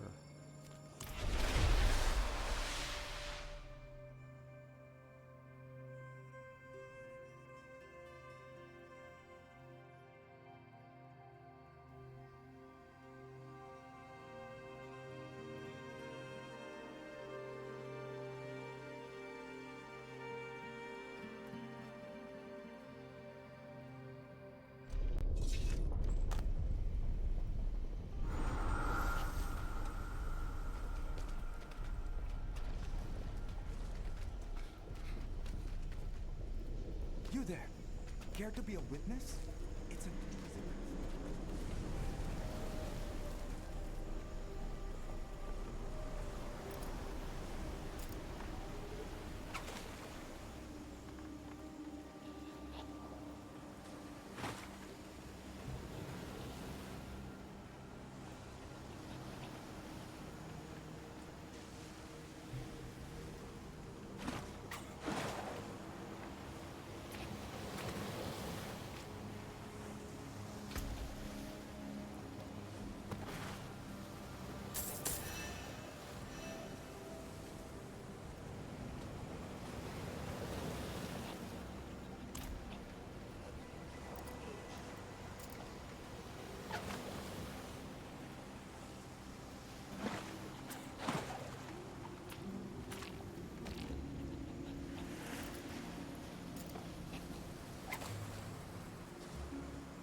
Holy chalice.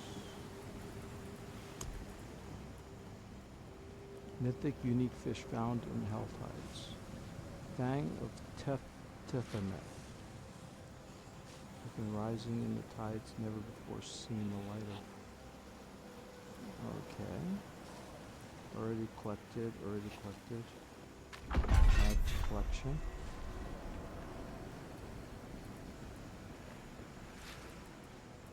I wonder if the fish I could trade in at the...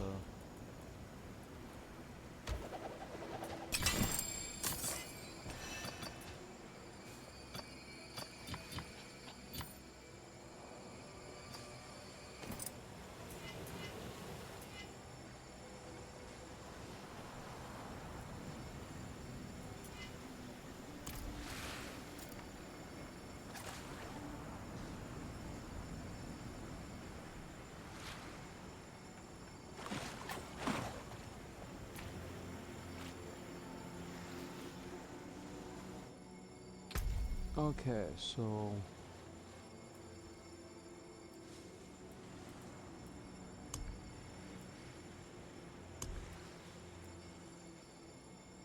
Okay, so I catch a fish in Nahantu. So I've done that. So now to the next place.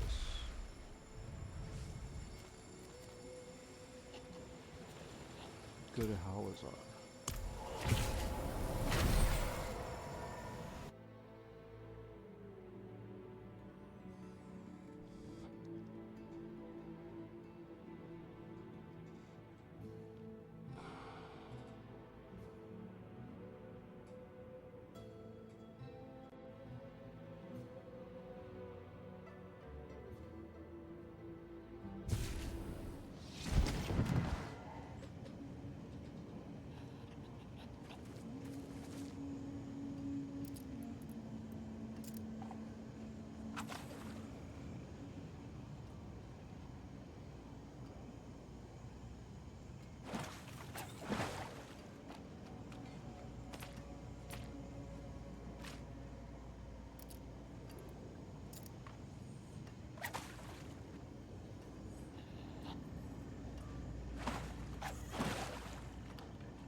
Okay, so I got that.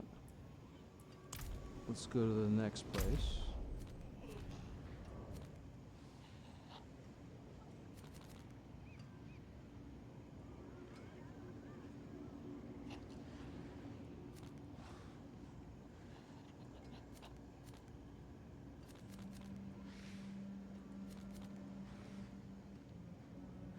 So basically there isn't a obvious fishing place.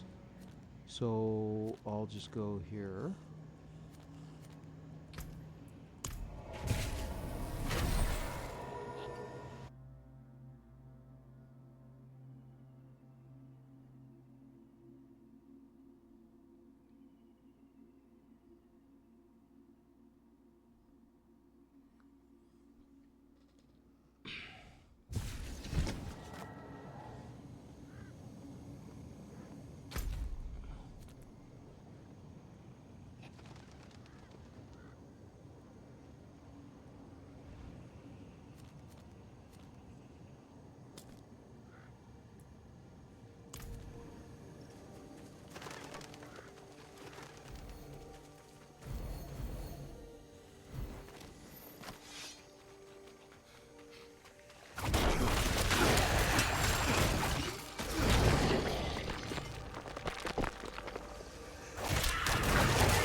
What?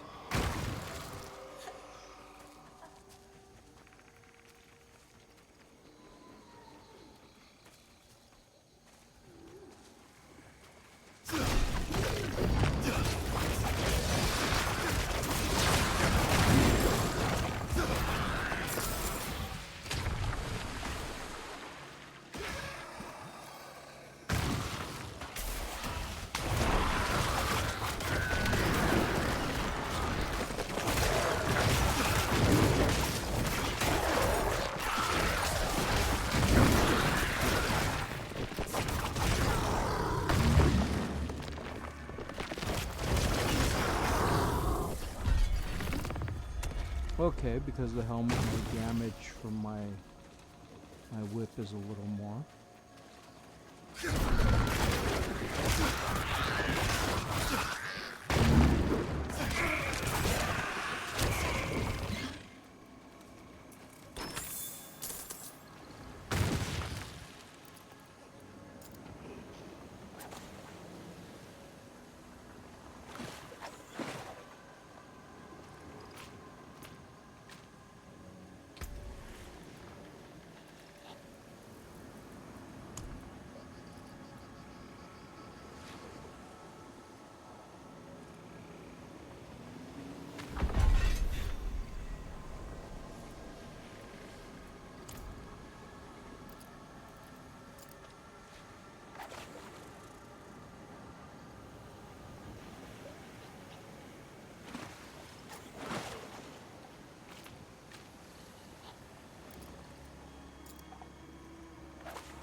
Apparently Howzar has a lot of weird fish.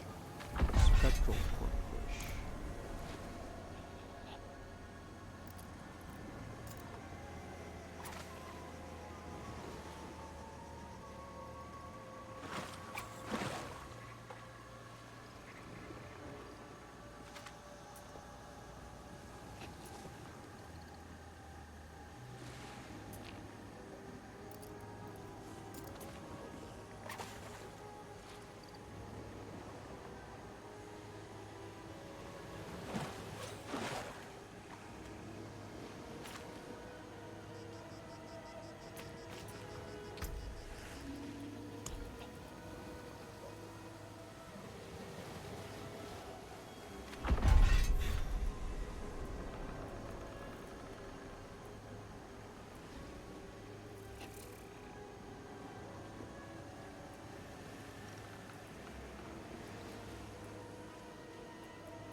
I don't know if I should stop or keep going. I don't know how many of these special corkfish are there.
So I got a celestial and I got a demonic at the same time.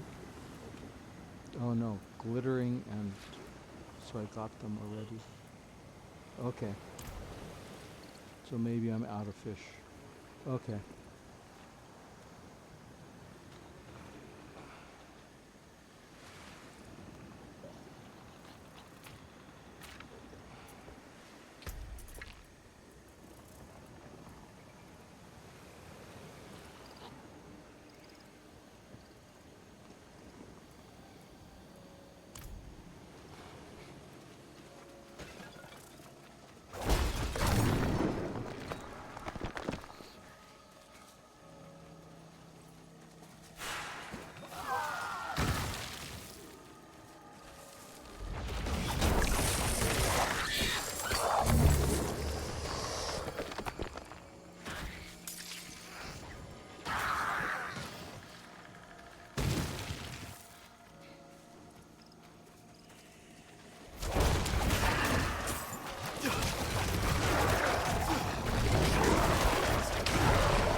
Let's end today with Gopher Shot.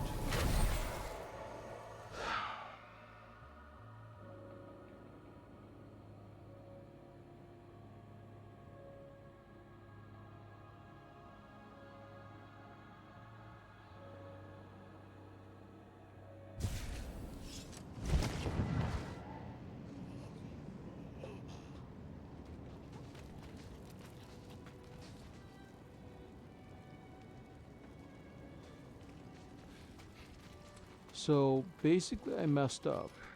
I should have upgraded the helmet, then went to the Herodic Cube.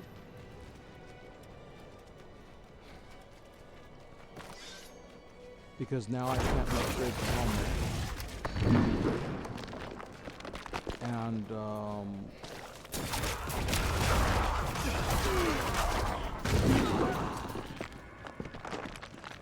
you know, and I've already gone to the cube. And the cube did warn that any upgrades by the cube might make so I should have upgraded first and then given me the upgrade below. So I gotta find another helmet.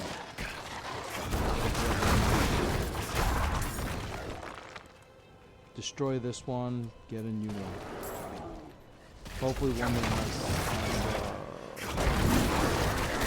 health on a life on a kill. I mean life on a hit. Or gives me resources.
I wonder if a scroll of reset will fix it.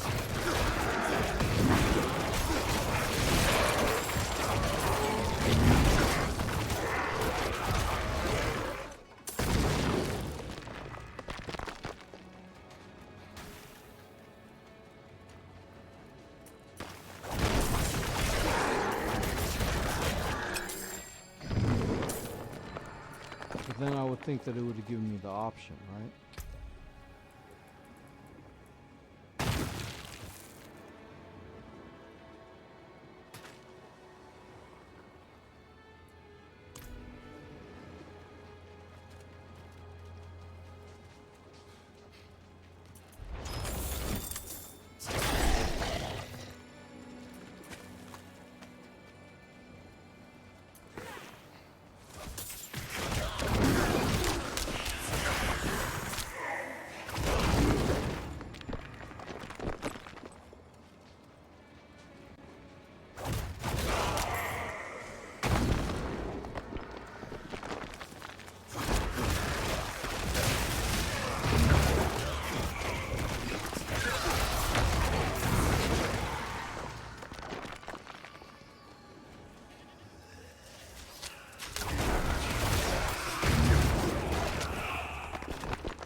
I mean, let's put it this way, you have to be able to get more powerful because the fact is that now there's up to torment, what, 12? 14? So there has to be gear and equipment that lets us power through that.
Perhaps a prize inside.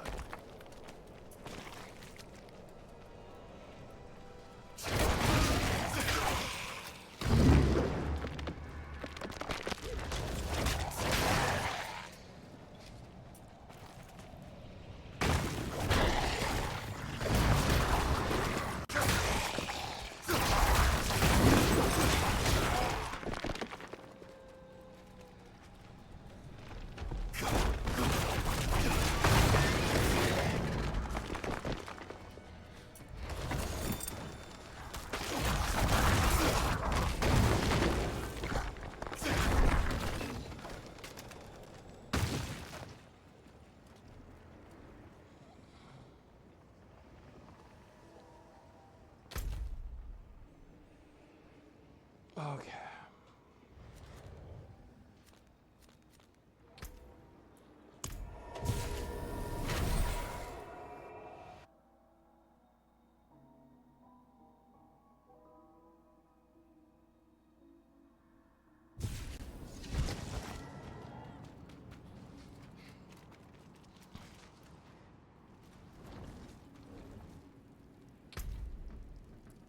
Yeah, see, there's 5, 6, 7, 8, 9, 10, 11, 12 torments now. So we're only at torment 1. They're asking for torment 2. So basically there has to be we have to be able to become powerful enough Anything to else? to do those torment levels. So Well struck. we should.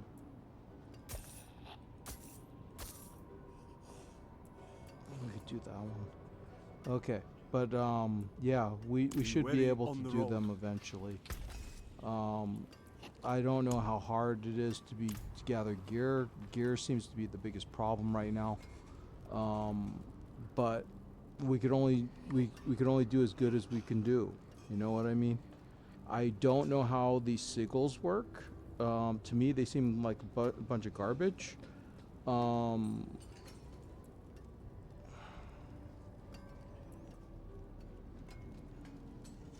I haven't used Nether Step because I haven't.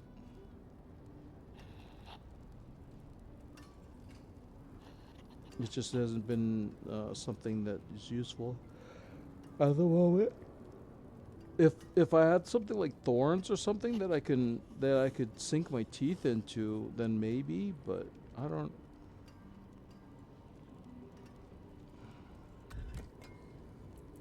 Let's see here. Dark prison, tortured wretch. Something that has some levels to it.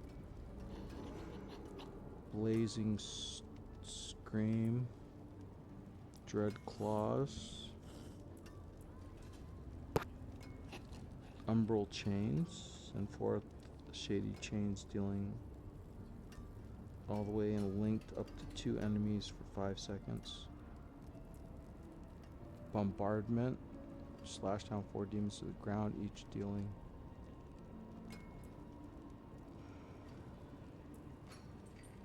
Doom. Molten Bomb. Command Fallen. Summon a fallen lunatic that charges your target and explodes, dealing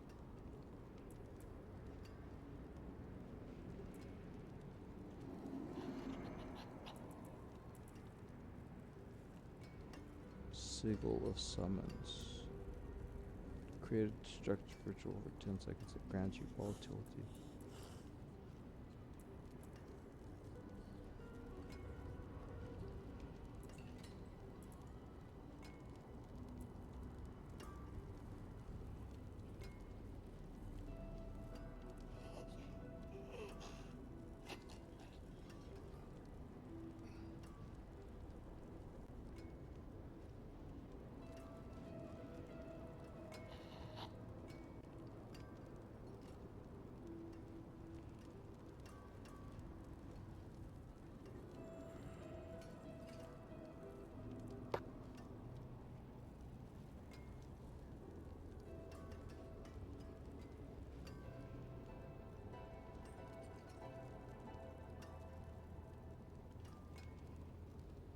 I could go into the Terror Realm? When? How?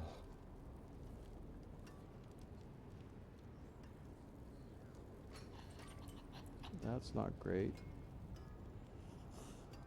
Enter demon form. Increase movement speed, blah blah blah, no. Cleaves with its arms, dealing damage and spawn lesser demons every 1 second. Soul skill binds demon from hell. Soul Shard skill binds demons from hell.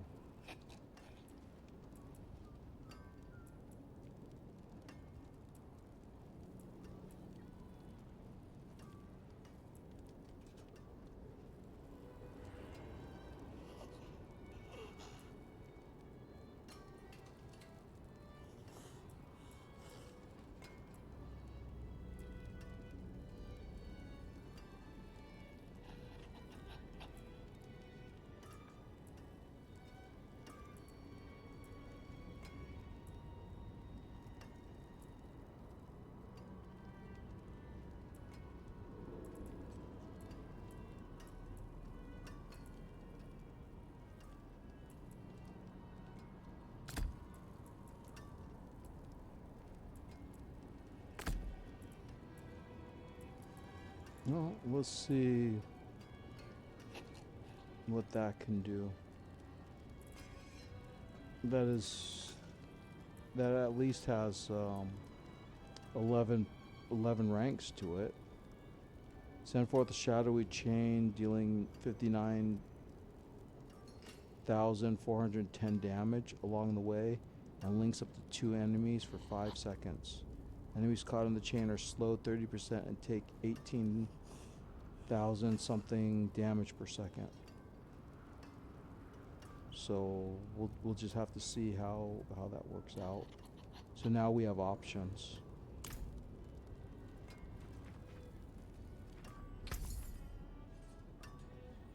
Okay. So this is what we'll call it today for today. Thanks for everybody who watched. Thanks for everybody who followed. And we'll do this again on Friday. For those people who are going to see The Mandalorian, those people who are seeing The Mandalorian early or seeing it this weekend will get a pack of collectible cards from AMC. I don't know if Cinemark is going to grant anything. More loyal friends I'd you'll have to not check. find. But the point being is that, you know, you will get something for seeing it this weekend. I don't know if you're interested in collectible cards or not. But then there's also all the other collectibles that can be involved, such as the Walker popcorn dispenser, the Baby Yoda popcorn dispenser, the Mandalorian helmet, so forth, so on. there's a lot of different memorabilia things that you could get at the concessions. I don't know which ones are going to be specifically available. They sell out fairly fast, especially the nicer ones. So hopefully you enjoy the movie. And oh yeah, one of the reasons why I'm cutting this stream short is because The Boys' final episode is today, and it's going to finally reveal the ending of the story. There's been a lot of leaks, and it's nice and all, but I want to see how it actually plays out. I want to watch actually the whole episode and see it for myself. Whether how they film it, etc., etc., etc. So therefore, for those people who are going to go out and see The Boys, it is that time. It is past 12, at least where I'm at, and Amazon should be,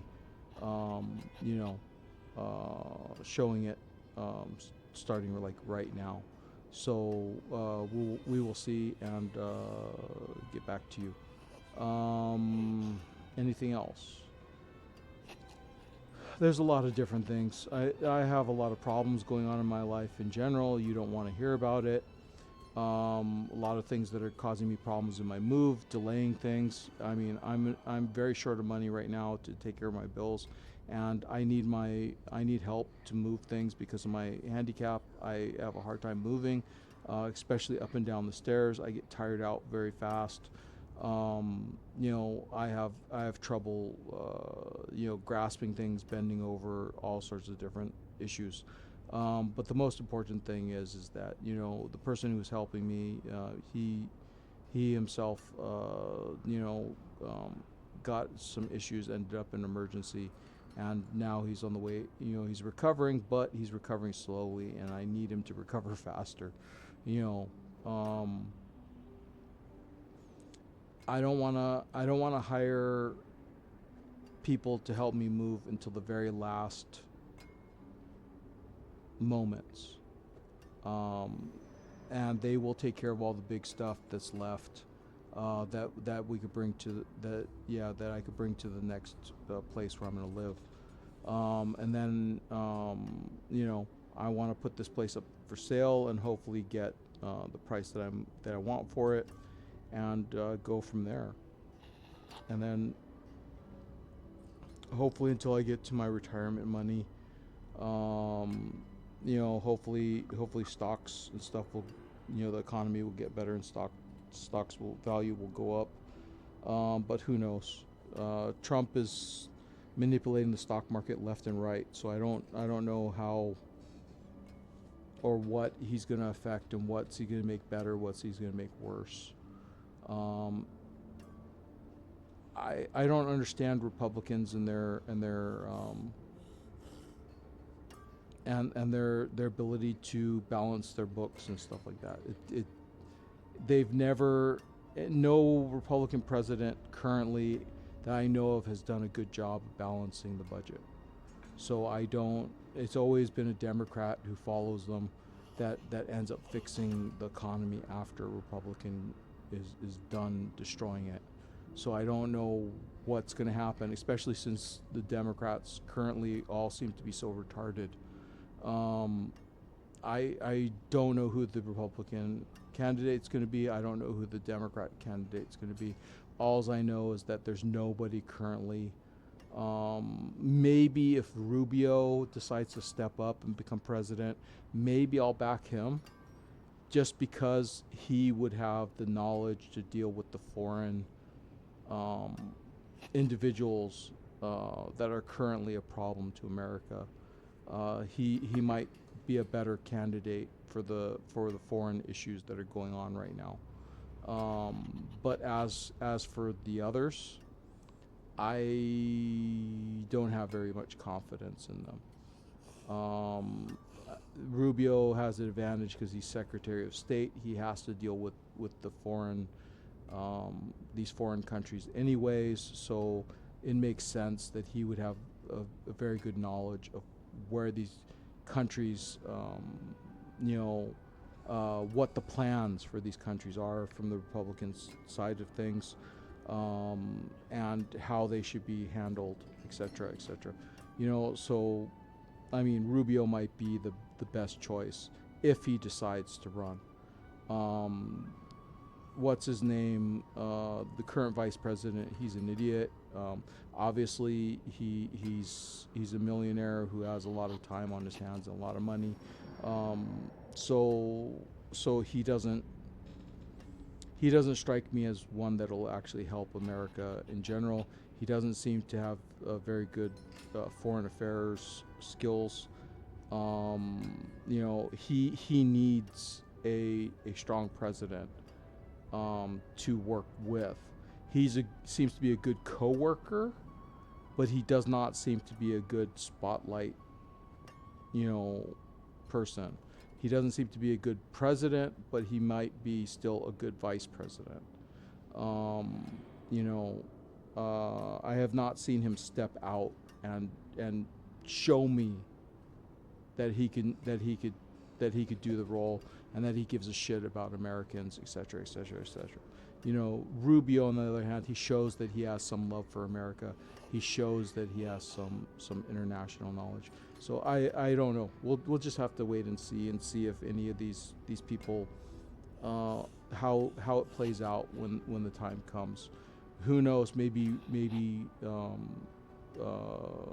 Trump will try to extend his reign for another year or two.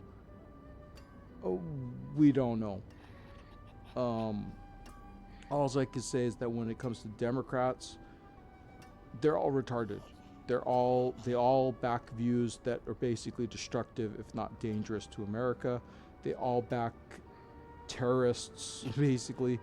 I would hate for them to reunite us with the UN or the WHO or the Economic Forum, because we know that they're bad people. We know already that they are being controlled by globalists, that they are detrimental to Europe, they're detrimental to America. We don't want the Democrats to reunite with them. We don't want to reforge ties with them. I'd rather see them reforge ties to the various countries,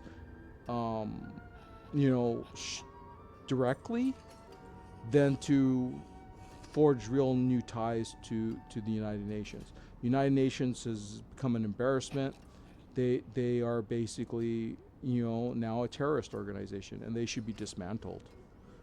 Just like the WHO and just like the Economic Forum, they're obviously being run by terrorists. They're obviously people who hate America, want to control the world, wanted this and that.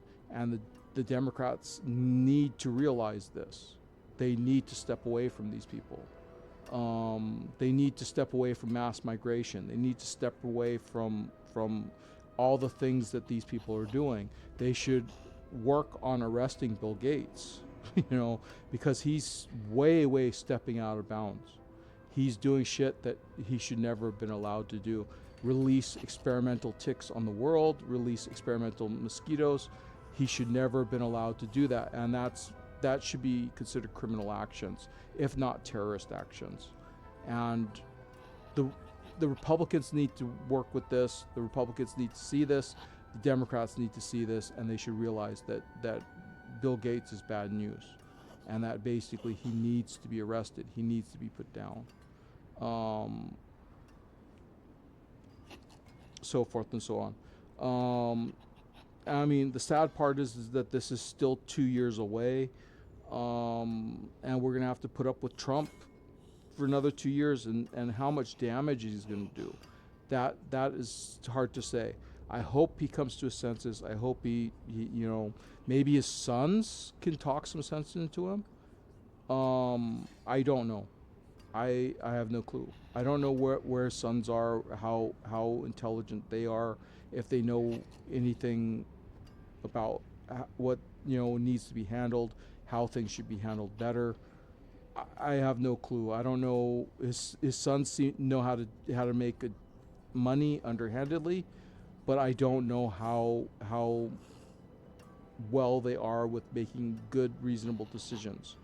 Like my decision would be, if I was president, I would fix this Iran thing, because even if I'm not there to save the kick the Islamists out of Iran, I would be there because I cannot let one group control the Strait of Hormuz.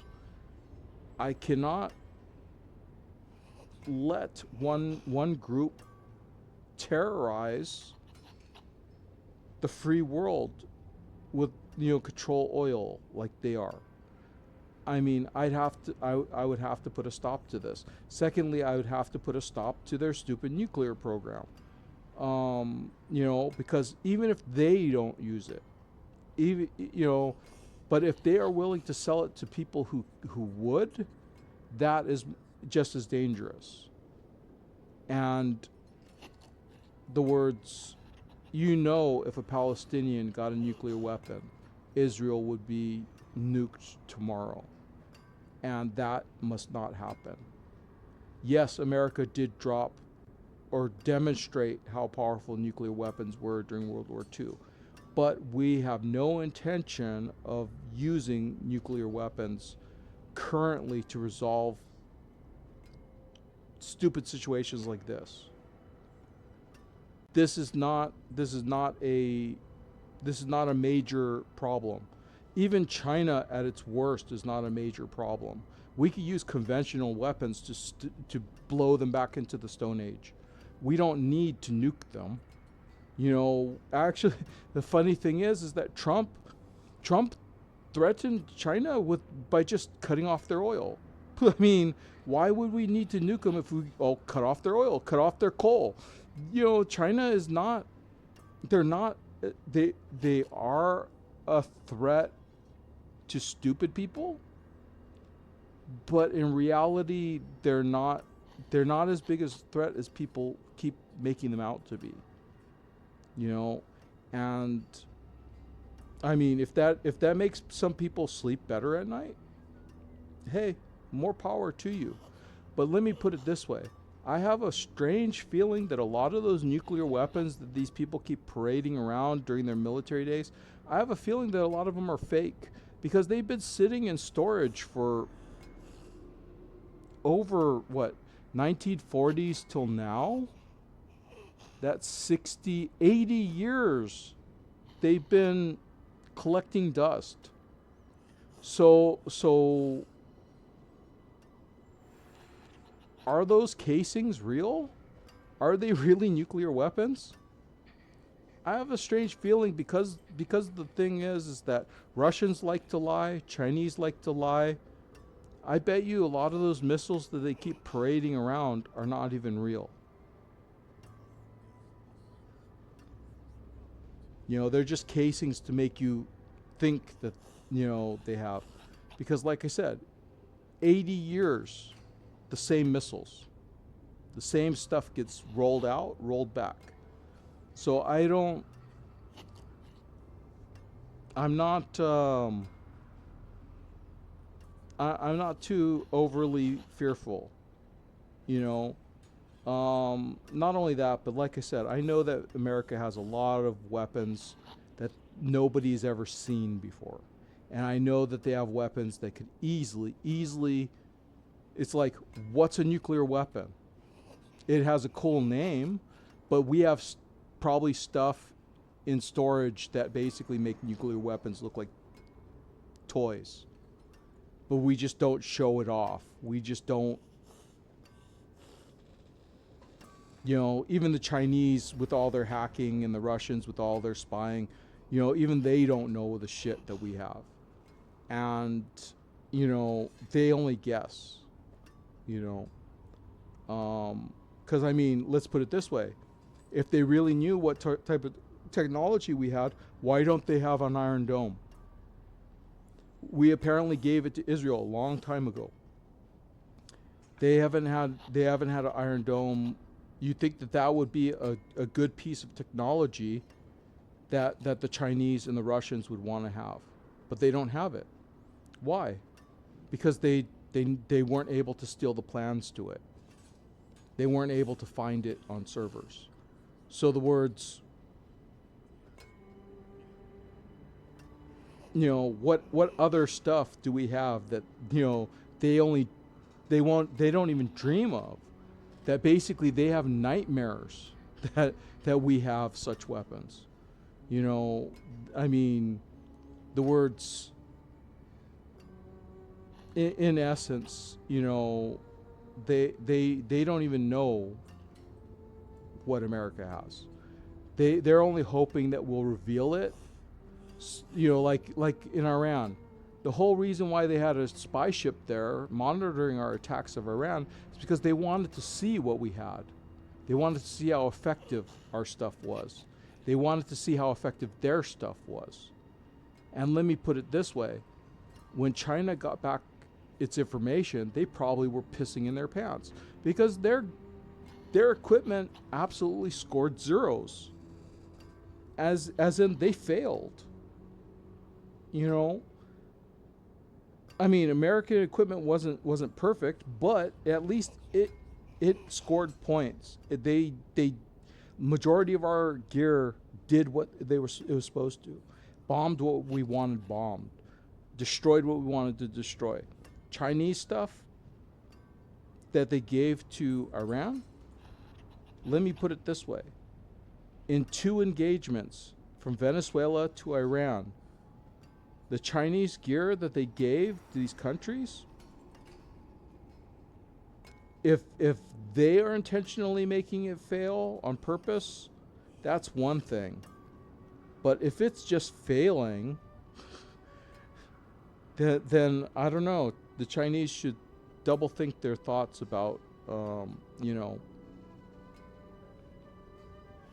what they have, what they stole, what they backwards engineered, etc. The effectiveness of their stuff. And in the end, let me stop talking and let me, you know, start getting back to this. You know, we'll see each other on Friday. We'll play some more. We'll see if we can gain some more better gear, like the helmet. Maybe a better version of the helmet. And go from there. Because that basically, out of all our grinding, the helmet was the only thing that was positive out of the whole night. And maybe the fact that we got those ancestral gloves. But the problem is that their boost to core abilities was only +1. If there was +3, +5, something better than that, it would have been a better pair of gloves. But it is what it is, and they were ancestral, so the words, it did help a small bit, but we just got to do better. And you know, next stream we'll just grind some more. Okay, with that, have a great night. Keep cool, because I know where I'm at is still fairly warm. If you're in an area which is cold for some unknown reason, keep warm, keep healthy, and most importantly, stay happy. And you know, the only person that can you know, maintain your happiness is yourself. So make smart decisions, make wise decisions, and then you know, keep yourself happy. And of course, like the Bible says, don't covet other people's things, and you know, don't steal.